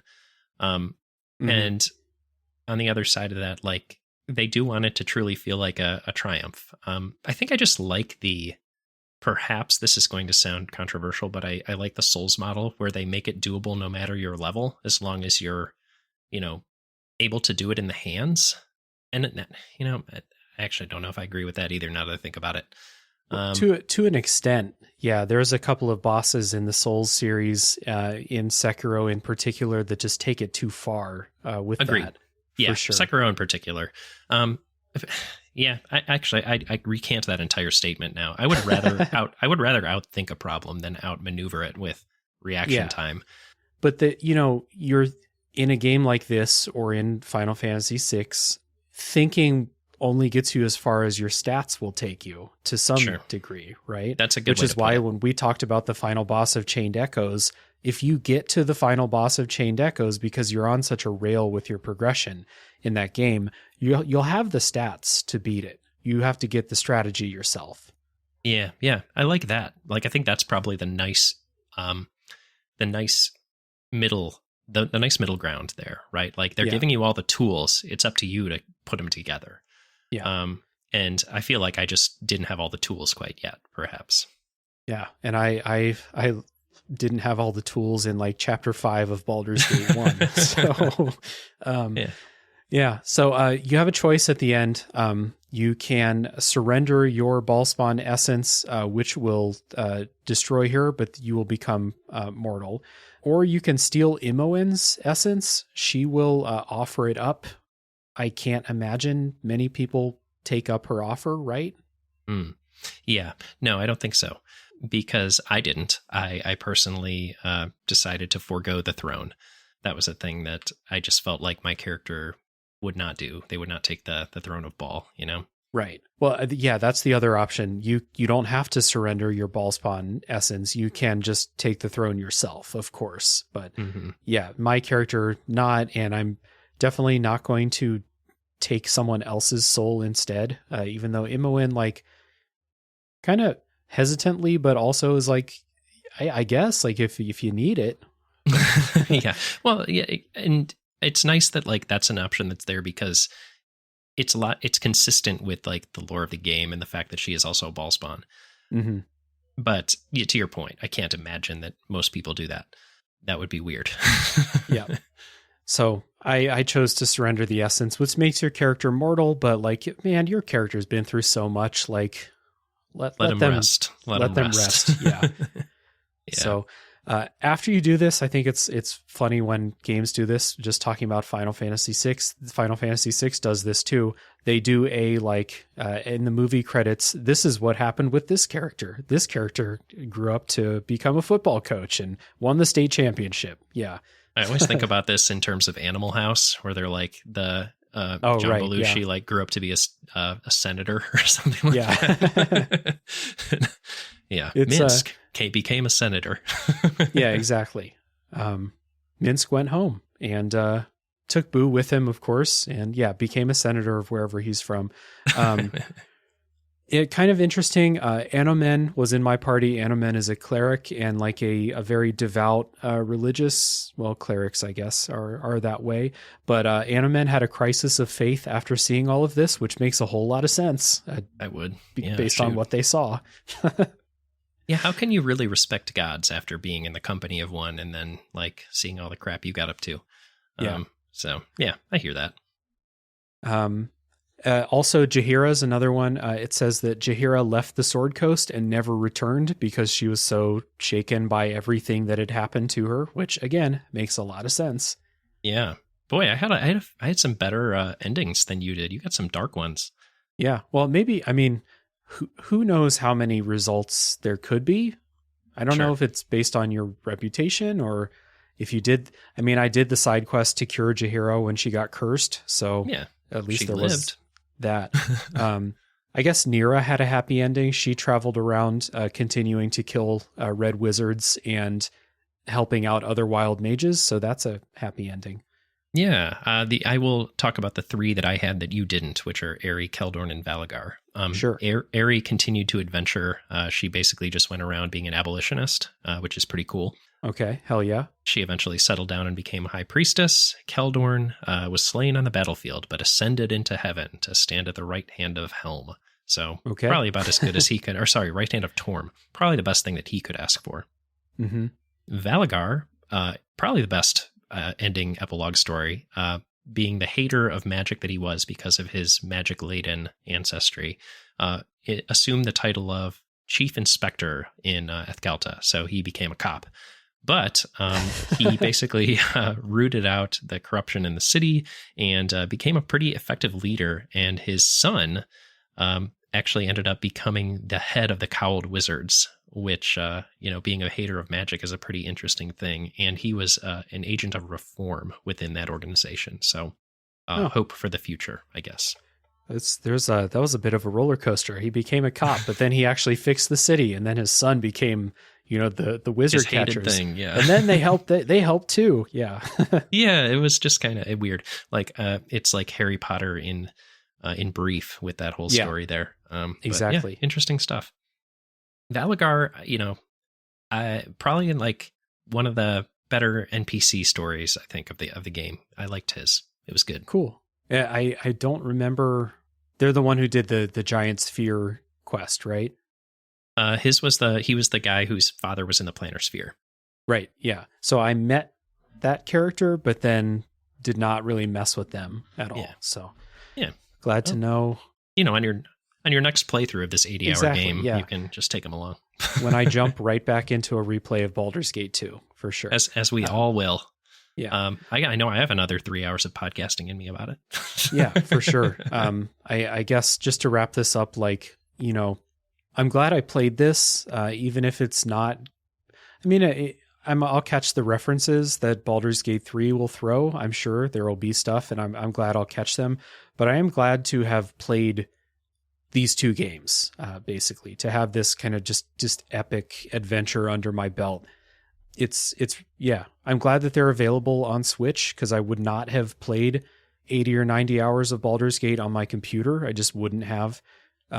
So being able to play them handheld, and like I said, Baldur's Gate 2 was basically an interactive book, the way that I played it. So having that on Switch was really helpful, but yeah, definitely glad I played this.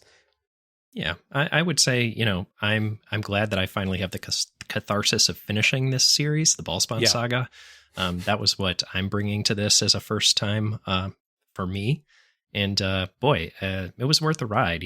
This is, interestingly enough, a game that I played in a big part over the course of my paternity leave with my second child, which is probably the only reason I was able to get through it in this day and age. And it was sort of nice having something comforting like that to go back to and make my way through. So, yeah, and thank you for inviting me on to talk about it, because Lord knows you don't often get a chance to talk about this game for 3 hours. Of course. Well, 3-hour podcasts are kind of my thing on the show. So I appreciate you taking the 3 hours and coming on here. When we connected via friend of the show, John, for Gaming in the Wild, I feel like it was only a matter of time before we had you on the show. So it was a perfect game for it. And again, thanks so much. Appreciate it. And again, thanks for having me on. We'll do it again. Of course. Yeah. And to everyone listening, thank you for sticking it out to almost the 3-hour mark, depending on, where we are after I cut out that long internet problem I had and add in music and stuff. But this has been a long one. So if you're here till the end, I appreciate you as always. And thank you everybody for listening. Check down in the show notes once again for links to Pixelated Playgrounds, a podcast I highly recommend. And tune in next week for the next game to come out of the backlog.